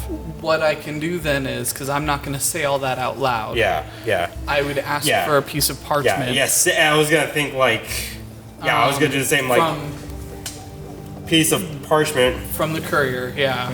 Or I would then write down basically that. I would write something to the effect of... Yeah, put our names on Harrison- parchment first so we don't freak them out. Yeah, Harrison Flintwood of Yeah. Timbervault. Prince Harrison Flintwood of Timbervault requests the company of Nomad King Jimo Dor regarding Yeah, this is not stuff we're good at. I mean, we could be good at it if we just. You're good at it when you guys are good at it when you're trying to scam somebody out of some shit. Exactly. Yeah, We're because trying to when we're be- trying to scam somebody, it's just made up garbly goop we put on the paper. Yeah. Requesting company of Nomad King Jimo Dor. Yeah. In regards to Champion of Korg. Yeah, okay. That's what you read? Yeah, that works. Alright. And urgent matters of discussion. Yes. Which I will then also sign, obviously my signature, but with my signet Okay. ring Okay. in wax. I can tell you these things telepathically, so we're not just like... Yeah, and I'm literally looking at you like, Yeah, so you know what's going on. Yeah, that's what we're doing. We're just making a weird scene in front of the courier's Yeah, booth. the operator is looking at them and he looks at Claudius and says, "Hey Gramps, do they know what they want?" I will At that point, I would ask for the parchment. At that moment, I will look at And Claudius. he gives you the parchment anyway. I will telepathically Entirely tell him. normal. We definitely do. Just tell him we have to be quiet about it. No, he says it's in Romarian. Ah, So and then he's like, yeah, you've been a lot of places, Gramps. okay. So would it be customary to also to sign with the signet and then also seal it with the signet, or would you normally just? you would seal it with the signet, but in this case, we're immediately handing it over to an operator to communicate what's going on. You would have your signature there, and you would seal it with Yeah. your signet in the wax. Yeah. That's if that how was it's a letter being officialized. sent, is this a letter being sent? It can be both. You can either have him communicate this directly to, like, he'll read out the information to a sending stone to another operator within the caravan palace, or you can write it out and he'll mail it to them immediately. If you want this to be as instantaneous as possible. It would be more official to send out a letter, because Yeah. that'd be the only way you would be able to show Yeah. your signet ring. I would say both. Like, let's send out a message and send the letter. Double communication. No. Let's just do the letter. Could potentially have to wait longer. Yes, but it'll be taken more seriously. Yeah. Also, as a courier service, it's not like a postal service. Like, they're gonna run down there on the same day, hand deliver the thing.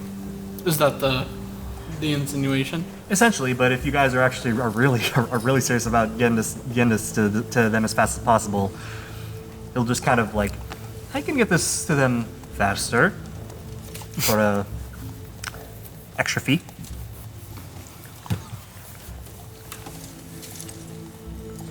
Well, I will sign it and then seal it with a piece of wax because with my signet Okay, ring. real quick, just so we can keep this official. How many words was that? Fuck, I don't know. How many words was my thing?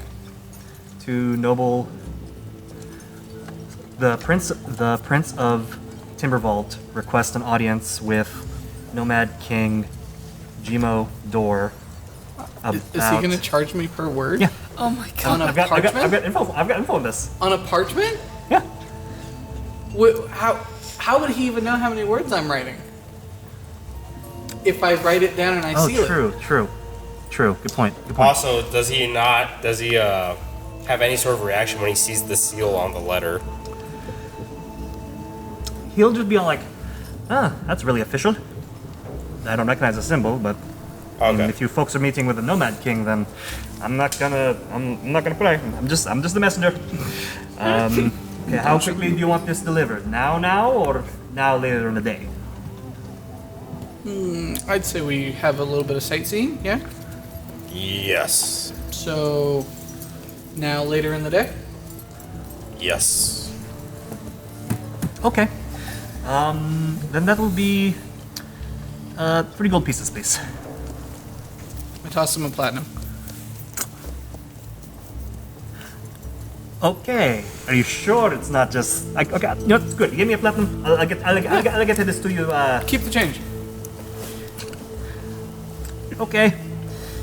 I'll get our fastest carrier pigeon Just on this. make sure it gets there safely. Yes, I'll get our fastest carrier pigeon on this, and he pockets it, takes out parchment, wraps it up, gives it to a bird, and immediately starts flying and heading towards in the direction of the caravan palace, which you can see from nearly every point in the city. That's fair. Where was that coffee shop at earlier that we went to? It would have been nearby. All right. Yeah, we didn't travel Yeah, far. you guys must have been walking around Yeah. the market district. So I'll tell the courier if we're needed, we'll probably return to that coffee shop over there. oh, okay. All right, I'll try and catch you guys in a little bit. Appreciate you. Thank you. Yeah, of course. Take care, Gramps. Try not to get killed with these weirdos.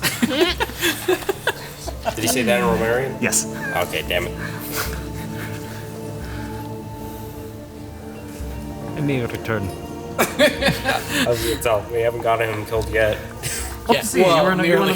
hope to see you again. You're one of the cooler people I think that's come through here. Maybe soon. Awesome. Okay. So, Okay. hold on. And he, real quick, to Claudius.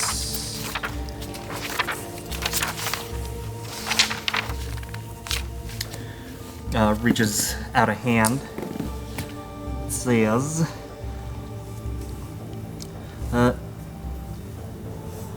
name's Brutus. And reaches out a hand for a handshake. Goes for the Roman handshake.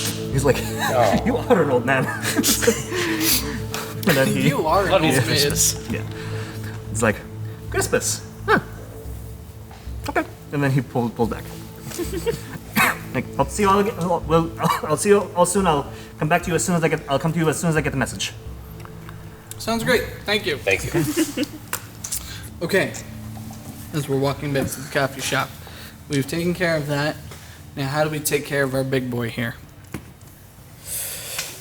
Are you still with Nefarious?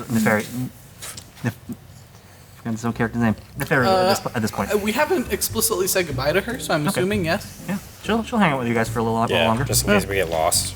Yeah. He told me that taking care of the one would take care of the other. Oh. Well, to a degree. Something like that. Understandably vague as always. Yes. Okay. Well, I guess we wait. Actually, no. I want to see a person about bikes. Yes. About yeah. vehicles. About Okay. vehicles, yeah. All right. That's what I want. Cool. So if need be, I will ask Nefarious, Nefero, Okay. about that. If needs be. Well, I don't honestly. Again, my uncle is the one who's into these speed wagons, a little too loud and fast for my taste. But there's one guy he goes to. A couple of guys he goes to occasionally. He goes to a gentleman he calls the Hamster, at up in the Caravan Palace, and there's one mechanic friend he has that I think is down by one of the tracks. goes by Dragoslava. Probably should just wait for the caravan palace then, since that's where we're gonna go anyway. Eventually. You guys know a lot of very interesting people. We are interesting people. It comes with the territory. Caravaniers are also on a similar track. They know lots of interesting people, been to lots of interesting places. It's the best kind of thing to know. Very. All right. And so y'all sit down for a cup of coffee. Sit down for a cup of coffee. Cool. Yep. That's good. Good. Yep. Good coffee? Yeah, good. Gets you a nice little buzz. Cute. Yeah. And in the time that you guys are waiting, about 10, 20 minutes pass, and immediately that same Dragonborn comes rushing into the coffee house. Oh, damn. He's like, it's like, It's okay. It's okay. Slow down. Slow down. Right here. Mary, and you hear him saying, it's like, oh my god, the store came, the Gimador wants to meet you guys now. I don't know why the heck he wants to meet you now, but he wants to. What's he Gimador wants to meet us now? Oh. Like now? Like now. Now? Oh, okay. Oh, like a now. Oh right, I'm not. You're the only one who speak around. Here. And he gives you a letter. It's like, give this to the guards at the gate. They will let you in. Who do you give it to? I'll take He it. gives it to one of you guys. Okay, you take it. Is it sealed? Yes, you can see that it's sealed in a dark blue ink with a sigil on it that resembles a lightning bolt. Okay, I will keep it sealed. Okay. Oh, well, thank you. Thank you. You are much appreciated. Of course. And your speediness is very appreciated. It was very helpful. Yes, it's you know what we do through sandstorm or It's okay. hurricane, It's okay. monsoon. I will put a hand on the shoulder. Bounce. We might be in town longer. There might be more. Oh joy! Oh, joy. Well, you know where to find me, and he'll stumble out of the coffee shop. Okay, well, I guess I will say my goodbyes to Neferu if she hadn't already left, and say that we should make our way to the place. Yeah. What's up? Yep, I was gonna say. Yep, same deal. Okay, yeah, Just tell her like, hey, we gotta go do this thing. Yeah, she says, okay, yeah, this one is out of my wheelhouse. I am just a student. I gave you my slate number. You can just call Yep. the individual and Yep, and if you want to ever get to Caledonia, just let us know. Give her a platinum. yeah. Thank you so much for your help. She kind of just rubs her temples.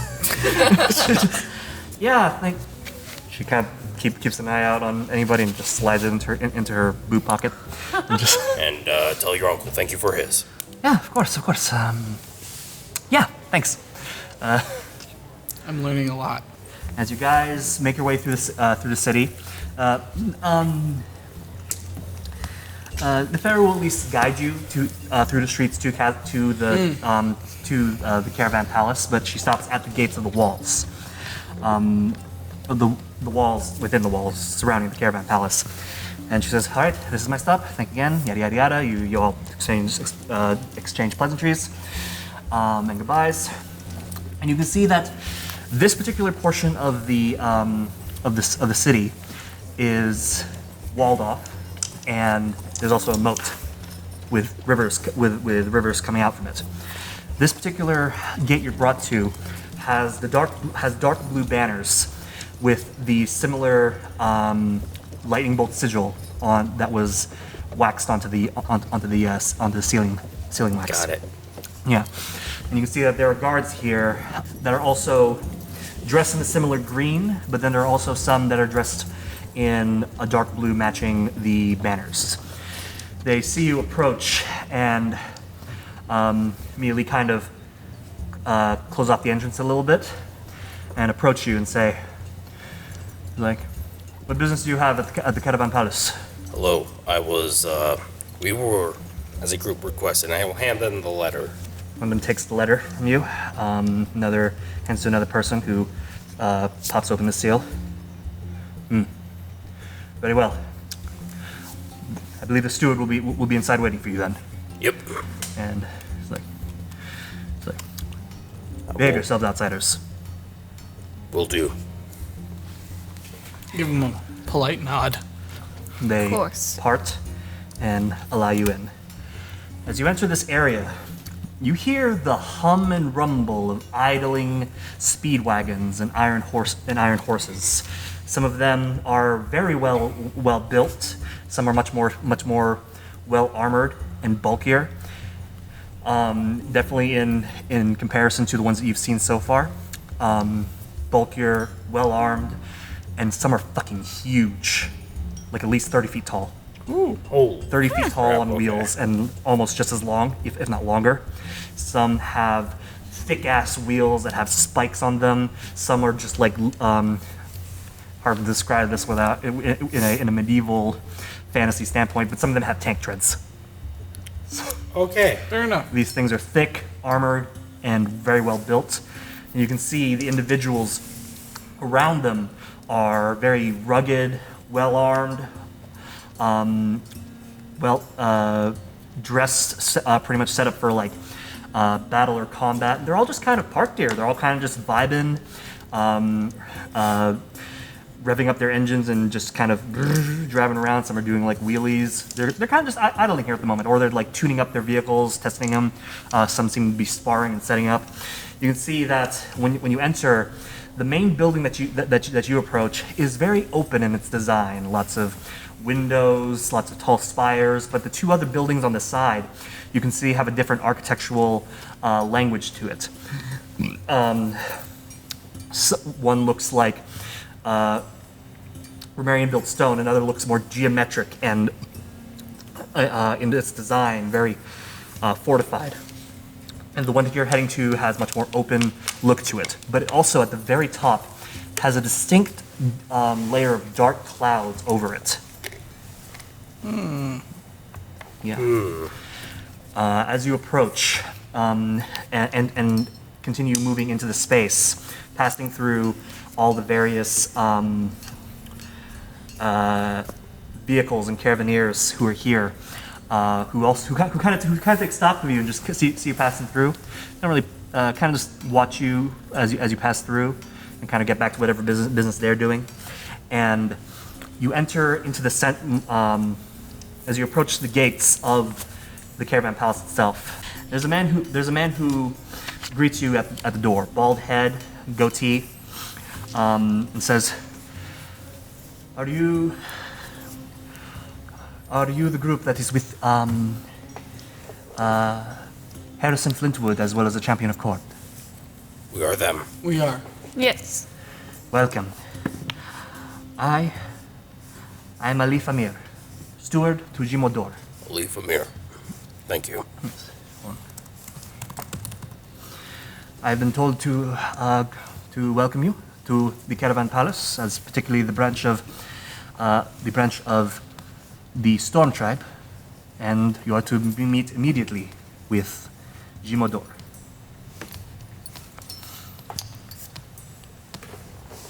We would not like to keep him waiting. Indeed. Follow me, please. And he leads you into the Caravan Palace, and you can see, as you enter the space, it is the central area is a rather lush oasis, but it's also been kind of set up with living quarters, living spaces. But in the center of this space, it's like a big amphitheater kind of. It's a rounded ceiling, very tall, and in the center of all this is a big black sphere of stone, like really big, fucking, I want to say 60 feet wide in diameter, and it is on a pedestal that is just flowing, constantly spilling water, and the stone itself is slowly spinning while on it. What is this? It's the Rolling Stone. I see you know some of your history. This is indeed the Rolling Stone. It is a central location from where water fills the oasis and spills out into the rest of the city. Oh, you were asking me in character. Yes. Gotcha. Yeah. Yes. I hadn't known what the Rolling Stone looked like, so I was like, what the hell? It is a special site for the Nomad Kings and all Kashtar. We draw power here, and it empowers and enlightens us. It's part of the reason why the capital city is set here. Beautiful. It's an honor to see it. It is quite humbling, indeed. I'll hold up a little flask. Like, do you mind? Of course, certain. Of course not. It is tradition for caravaniers to drink of the waters of the Rolling Stone before and after coming back. Oh, Before leaving and coming back. okay. So I'll put some in the little flask and drink it, and then I'll fill it up again. Okay. Please roll d10 for me. Okay. You're about to die. I'm about to contract chlamydia. How about no? That is a 6. You take a sip, and it is the most crisp, clean, and refreshing drink of water you have had in a very, very long time. You gain 6 temporary hit points. Shit. There you go. Damn. Well, if Refreshing, isn't it? it's custom. Incredibly, yes. Everyone, I definitely recommend it. It's amazing. I will definitely take a drink then. Anybody who takes a drink, please roll d10 for me, and whatever the value is, add temporary hit points to that. 3. And again, it is an incredibly refreshing, crisp drink of water. Especially considering the environment that you guys have been in. I refrain. Okay.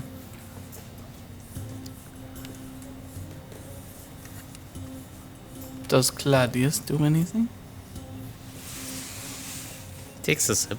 He drinks. Yep. Same thing, and you get temporary hit points based on a d10. Delicious. Yummy. Aquafina.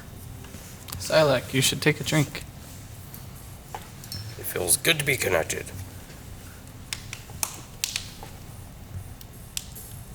Sylack will stand there and look longingly. Longingly? Longingly. Longingly? Because what he's been told is he should take a drink. Oh no. Oh. Is your friend all right? Does he? Sylack, you So can he just take a stands drink. there. Yeah, he could. Sylack, take a could. drink. Damn it, you giant lizard! Take his hand, just dunks us in. You're drowning him. You're gonna take a drink, you're gonna like it! It is the most cool, crisp, and refreshing water you've ever been drowned in. Oh my god. Oh. You simultaneously gain temporary hit points while they're being taken away. And you're back to where you started. It's a net gain of 0. I didn't hold my breath for like 10 hours. Oh my god. Then it's still a net gain of 0 because you're not ingesting anything either. Oh. That, yes. I mean, that would be 10. Christ. Oh, jeez. Wow. Yeah, so Sylack. No, he does not. Okay, he does not He take does a not drink. take a drink. Yeah, but another thing to note as well, this place is very lush, very humid. There are trees growing around the Rolling Stone, and they're also kind of littered. They've kind of been arranged in a very purposeful fashion around the space, and it's just a bustling hub of individuals all talking, chattering. You can see some of them have the glowing quarry creature floating around nearby them, and they seem much more larger or powerful than the little monkey and the other smaller creatures that you've seen here and there. Some of these individuals are fully dressed up, looking like they're ready to go on an adventure or just come back from one. Then they're significantly more dustier, and they've come to like take a drink out from the water again. Alif continues to lead you upstairs, back to Jimo after everyone's had their respective drink. You begin climbing a set of stairs through this particular portion of the building. Plenty of open windows, letting in lots of air. You can see the sights of the city out from this space. Has your familiar been with you still this entire time? Yes. And out? Yeah, you can see him as you're walking up. His feathers ruffle and puff. And he's like, oh. I will ask him, like, what was it that's so interesting? There's another captain, another whose presence is very closely intertwined with the admiral. Understood. Is it? You don't think that's bad, do you? No. Just, it's been a long time since we've come in contact with another. Or, I think it's the first time we've come in contact with another. Yeah, that wee word doesn't pan out. You maybe. Well, I mean, you and me. Yes, I'm saying you might have. Okay. I have not. Oh, true. Well, how old are you? I'm as old as since you've summoned me.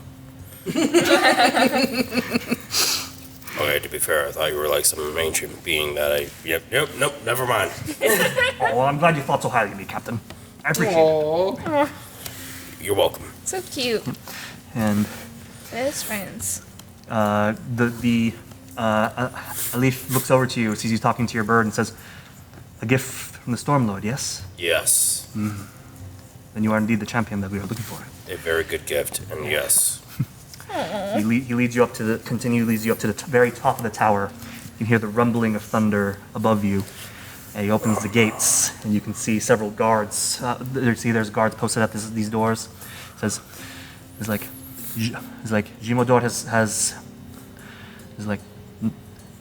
King Jimo has requested their presence. They stand aside and open the door, and you enter a space that's quite open. There's no roof. There are pillars and arches surrounding the edge. Large pillars and arches surrounding the edge of the top of this tower. There are a variety of pillows and other necessities scattered about, and top where a pair of stairs lead up to another platform. There's a variety of pillows and a large hookah pipe sitting nearby. And there's a man relaxing there, smoking a hookah, takes a deep inhale, and when he exhales out, the smoke leads away and joins this clouds up top, continuing to form into the rest of this dark, thundering, rumbling cloud. Or understands now. He sees the man who just took a hit. He's very lean, very skinny. He's wearing just like those big old poofy parachute Aladdin pants. He's got on a deep blue vest. He has very shaggy black hair, nice square jaw, sunken cheekbones, pursed lips, and he sees you all enter. And he leans up forward, and he kind of eyes all of you. His gaze is very intense and calculating. He looks at all of you.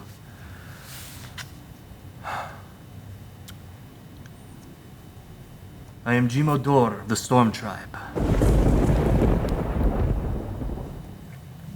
Who am I speaking to?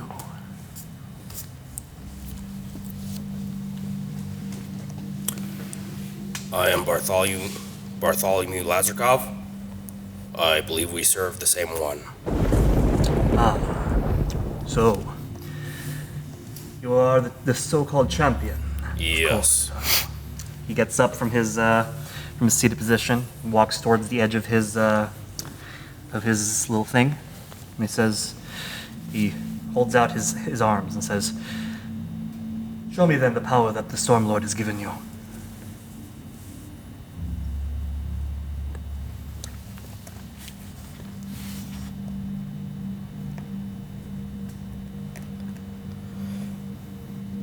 I will disguise myself as him for a moment. He He kind of rolls his eyes. And Other then tricks. I will hold up. Okay.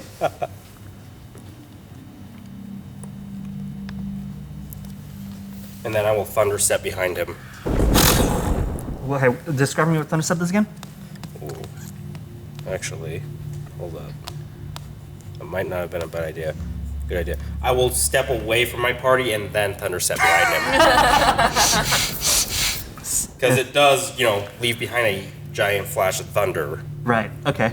You teleport yourself to an unoccupied space you can see within range immediately after you disappear. A thunderous boom sounds, and each creature within 10 feet of that space must make a Constitution saving throw or take 3d10 thunder damage. Oh my lord. In my case, 4d10. Okay. And then you land. So Yeah. when you land, you make that damage attack? No. Oh, okay. I step 10 feet away from the rest of the party, Right, okay. and then I do it because it's when I leave. Okay, cool. Just make sure. And you teleport behind him. He drops his hands, looks behind him, and sees you.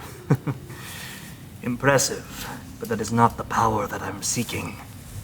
Strike me with the power that he's given you. Oh. Well, if you're asking for it, I will cast Shatter on him. Okay. So what's that again? He has to make a con save of 15. Con save. Okay, cool. And on fail, it's 3d8 thunder damage. On a fail, it's a 5d8 on a successful and halved on a failed. Okay. That is a 14. Does not make it. Okay, cool. Roll for damage then. God damn. Here we go, Boar striking down a king. Or about to assassinate a king. Yeah, that sounds about right. Classic Boar. Yeah. Classic Boar. Or Did you assassinate another royal? Laugh track. Who else but more? 12, 17, 17, okay. 24. 24? 24 total? Wait. 32. 32, okay. And what's the additional thing if he fails? Was there an additional thing or was it just the full damage? I think it's full damage, and if it's Yeah, an it's just full object, damage. Okay. it's twice. You strike him with shatter. The pillar, the piece of the edge of flooring he's standing on crumbles, and you see him get hit with it, with that like weird vortex bending of air around you, and he falls to the floor as the edge crumbles below him, and he falls down to the ground prone. And then he just gets up. He just gets up from all that, looks to you again, and says, he looks up at you, says, once more, but first, let me show you mine as well. Storm Rider! And the lightning bolt smashes down from the clouds onto him, and he is instantaneously 5 times more buff. Oh, jeez, okay. He goes from skinny as fuck to just rippling and almost bulging out of his vest. And you see now that a being of lightning has appeared behind him, also rippling with full of pure muscle and radiating with electrical energy. And he says, once more, show me the power he has given you. I will use that rod Cord gave me to actually regain a spell slot. Okay. Show him, Boar. Show him who's really Super Saiyan lesbian.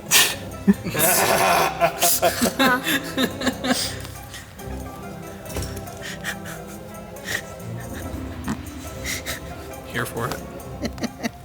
How high off the ground is he? He's standing. He's just standing there. Or you're actually like at least five foot taller than him actually, What? because he teleported behind him and he was up on a raised level. I And see. he fell off of it when he cast Shatter because some of it crumbled below him. I see. I thought like Boar was legitimately like 5 feet taller than this dude. I will do Man is a pixie. effort black tentacles on him. Okay. Please describe. Or actually, no. Good. Or, hold up 1 second.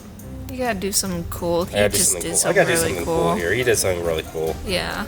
All right, hold up. You gotta one up him. Sorry, this is gonna take a minute.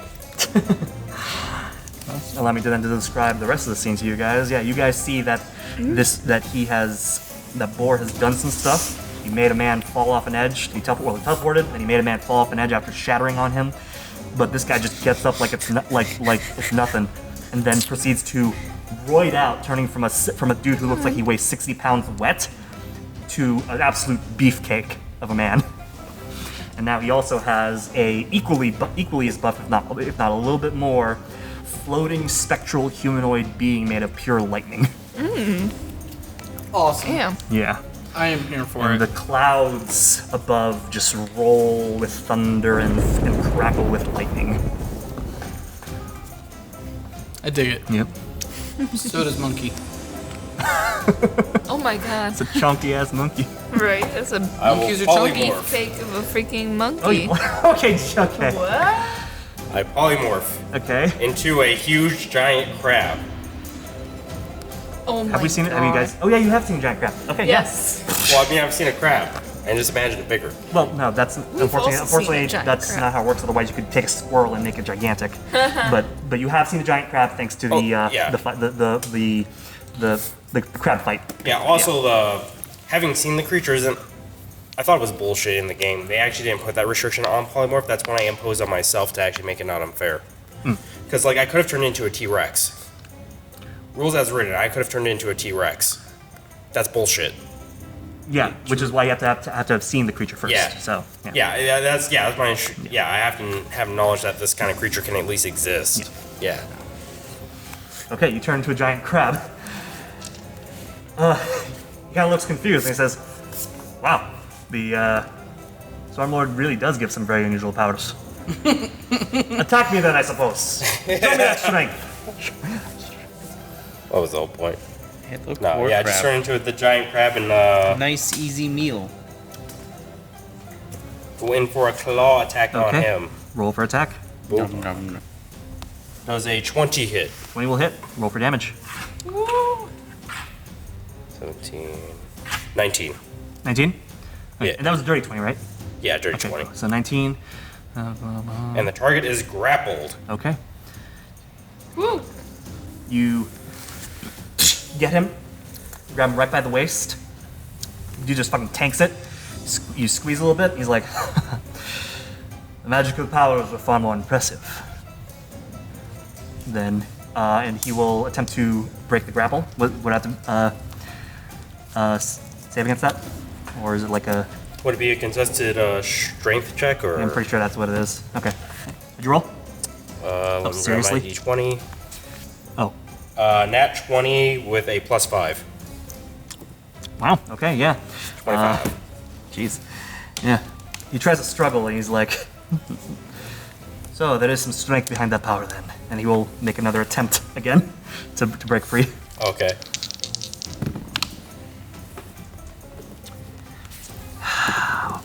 Why is it here and why is it when it's with advantage? What? I was expecting a low roll. 19. Yeah, no, that's still. Yeah, no, that still beats it. Yeah. I will drop the concentration and let him go. He's like, excellent. Seems cord strength does flow through you. It does, and that's not even the important part. Is he finds me ways into places that I should not be in, so I can do his work.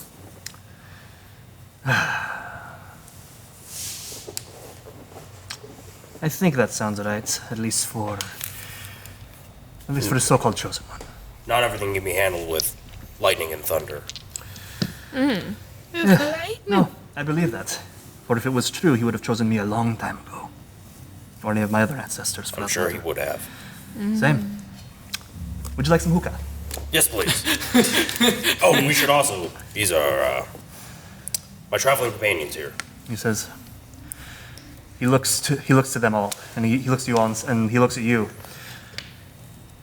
And have they been given any gifts by any other gods? Yes.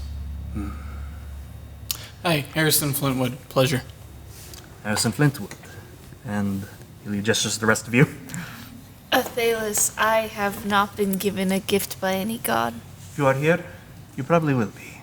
Oh. He looks to Claudius and Sylack. Maybe not. Oh. I am Claudius Crispus. And this is Sylack. Aramarian and Dragonborn. Dragonborn is a champion of Bahamut. He is not well right now. He's a Dragonborn. Sylack, he's a Dragonborn. You motherfucker, get excited. I miss my friend. He is not well right now. He is in our need of help. I see. Need of our help. You can visibly see I'm a little bit distressed by the fact that Sylack is not getting excited about being called a Dragonborn. And while Claudius is not Unfazed. less like we are, he is special. He survived the Feywild for 1,500 years. An impressive feat on its own. Okay. I can make potions. Ah, a crafter then. Yeah. I think I knew who has that as on you then. He gets up to the Nobody, that's who. Wow. I'm the outsider. Hey. I've not been blessed by any god or whatever. What? But that just means I have to rely on my own self for my specialties. Hey, have they been there the whole time? Oh, it's nobody. Jimo exhales. The lightning and thunder calms in the area, and you see him visibly shrink back into the skinny man that you saw earlier. He walks back up to his ruined throne seating area and sits down. So, the gods have sent you to me for aid, yes? Yes. Not in just you in continuing your journey for Kord, but to aid the champion of Bahamut as well. Yes. I can only assume. As he and I believe Malora also think it is important. I can confirm that. I see. That makes sense. My quarry, Stormrider, and the crackling humanoid muscled figure gives a bowing gesture to you all. I will give one back. Yeah. He has been following my family, our tribe, for generations, in the aid of Kord. We were there when the calamity happened. The Cataclysm tore through the ancient world and reduced it to the desert you see before you. You have an ally in this, I can assure you that. And the calamity's reawakening gets closer and closer every day. That is why we are here. And it is good that you are here. It is my job to provide you the supplies and resources to get to a temple of Kord, to find your peace, your gift. And since it is, however, aiding the champion of Bahamut, however, I think that it is more. And you hear from behind the door, the archway, a woman go, "Oh, excuse me. There was some very intense energy coming from this space. Someone was weeping openly. Who was that?" You see Neville wave a tear from his eye. She goes up to you. This lady with I don't know who this was lady weeping. with deep white and pink robes approaches you and cups your face and says, "Oh my goodness, dear, what is wrong?" Neville's like, "Mommy? No." You don't even know. You don't even know. She says, "Chiquita, tell me what's wrong." And a spectral creature then also appears behind her, kind of looking like a beautiful mechanical bird. They both press their head towards you, and she's kind of, "You're in distress. A friend in need. A friend you miss. Who is this friend?" It's My friend Sylack, he's so... She looks at you and she says, I understand, it's okay. It is okay. Who's the Sylack? She looks point over to over. Sylack. To the big lizard, to Sylack, and looks over to oh, strong, but timid, restrained. She places a hand on Sylack's chest, places a hand on his forehead. Oh, there's much turmoil inside you as well. Jimo kind of rubs his temples and says, everyone, this is King Abetha Baskog. She's of the Vulez tribe. She has a way of feeling the emotions of the people around her, as does her quarry, Chiquita. It seems that she has welcomed herself into our solution. She says, yes. Tell me, what is wrong with your friend? Why are you so... I'm fine.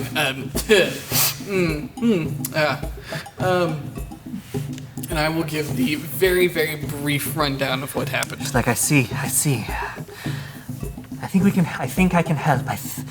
There has been a spell that our tribe performs to get into the mind of an individual who needs emotional turmoil and baggage eased. I think we can help if you will allow us.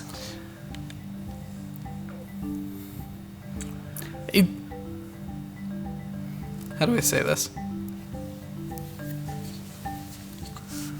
I would say if he allows you, but you can see. So yes, of course, I just want my friend to be better. Then we shall help. Then, Jimo says, very well. King Baskog, you are welcome to aid us in our journeys, should you need. This is beyond the complications of whatever old god you worship. This is indeed about compassion and friendship. Much more important than whatever trivia matters you are doing. Jimo rubs his temples. Then aid us, I please. will look at Jimo and like telepathically. No, the giant creature that wants to destroy the world is more important. He looks at you, also telepathically says, she and other members of the house of the Nomad Kings are also in their own world, but she is important in her own way, especially if she can help us. I'm not saying this is not important, but the world. I know. I live here. Me too. Arguably, though, we have to have Sylack back in full, you know. Yes, we do. And they're having this telepathic conversation. Telepathic conversation. Yeah, I'm just saying I as know, a I know. player, like, it's pretty fucking important if Yes, we get yes, it Sylack is, back it up is. and running. You, crying champion of Melora. Come. I'm not crying. He holds I'm crying a He little holds up bit. a hookah. Here, take a shot of this. It'll calm your nerves. What is it? Just inhale. Just It's inhale. good. It's good. I grab it. Breathe in. Hold it, don't Hold swallow it. Hold it. Just let it go. Good. And you kind of feel a bit, a little smoky. Or is this weed? Yes. You just get a little bit of that nicotine buzz. That's Yeah, all. just get a little bit of a buzz, kind of similar to the coffee from earlier, but then just kind of doesn't help. But it's like at least you're focused on something else now. Come, tell me, let us share a tale by the pipe while Abetha gets her ritual ready. And if you all sit down to share a smoke with Jimodor, after a couple minutes pass by, Abetha comes back with a couple of other individuals, and they begin setting up a circle within the court chambers of Jimodor. And several minutes pass by, and she has Sylack come, or she asks Sylack, or whoever will allow him, whoever lets him go there, to come sit at the center of this ritual circle that they prepared. Various candles, incense, and other individuals, as well as pillows. Yeah. Yeah. So, if Sylack doesn't go himself, then Novell will reluctantly have him go. You will tell him. Okay. Yeah. Okay. And as she tells you, the rest of you all as well, to come sit in the pillows around the circle. Yes. Right. As you do, her assistants begin lighting candles and incense nearby. And she says to all of you, you will be taking a deep journey into your friend's mind. You will be there. You might find the issue, what plagues him, what restricts him so much. I will look at Nabel and telepathically, I don't think we'll fit. Oh my god. Whatever it is that you find it there, it will be hostile to him. And most likely that is what is affecting him. I see the chains tattooed around his neck. But that doesn't seem to be a tattoo. Interesting. I guess find chain-related motifs. That might help.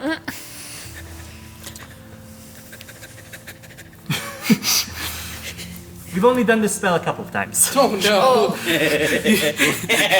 Anytime you look at Nivelle's face, it is growing concern.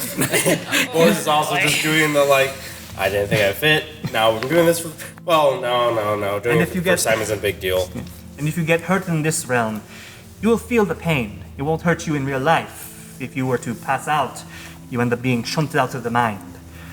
And we'd be able to do this again, but it will take at least another month to get to reacquire the supplies needed to perform this ritual. Well, so please. Let's not fuck up. Well, then first, I'm going to take a nap.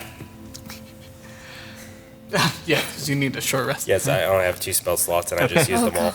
Alright. I just, yeah. Well, actually, we can consider the time that you were smoking hookah and sharing Okay, chat as a short okay. rest. So you get whatever abilities you lost back. Okay, cool. And you're back to normal. All right. Are we ready to enter your friend's mind? No, but let's do it anyway. Very well. About as ready as we ever are. Very well. It'll And be dark. the individual she brought with her begins chanting. She begins chanting as well. She places both her hands on Sylack's temple. The incense grows and the smell intensifies. The flames get stronger and stronger. The power within. The power within. The power within. One must die. No more forever I find you. And you all kind of begin growing tired. Your eyelids feeling heavy. Your head slowly nodding and waving back and forth as you begin to lose consciousness. Slowly, letting the echoing sound of chanting enter your mind. As you lull yourself to sleep, the chanting gets louder and louder and louder, and then it slowly fades away into the distance till you hear nothing. You then open your eyes, and you all find yourselves together in a big, white, empty space with a single circus tent far off in the distance. And that's where we'll end tonight's session. God damn it! Matrix style. Cool. Cool indeed. Hey everyone, this is Manny the DM, wanting to thank you for listening to Feats and Fantasies.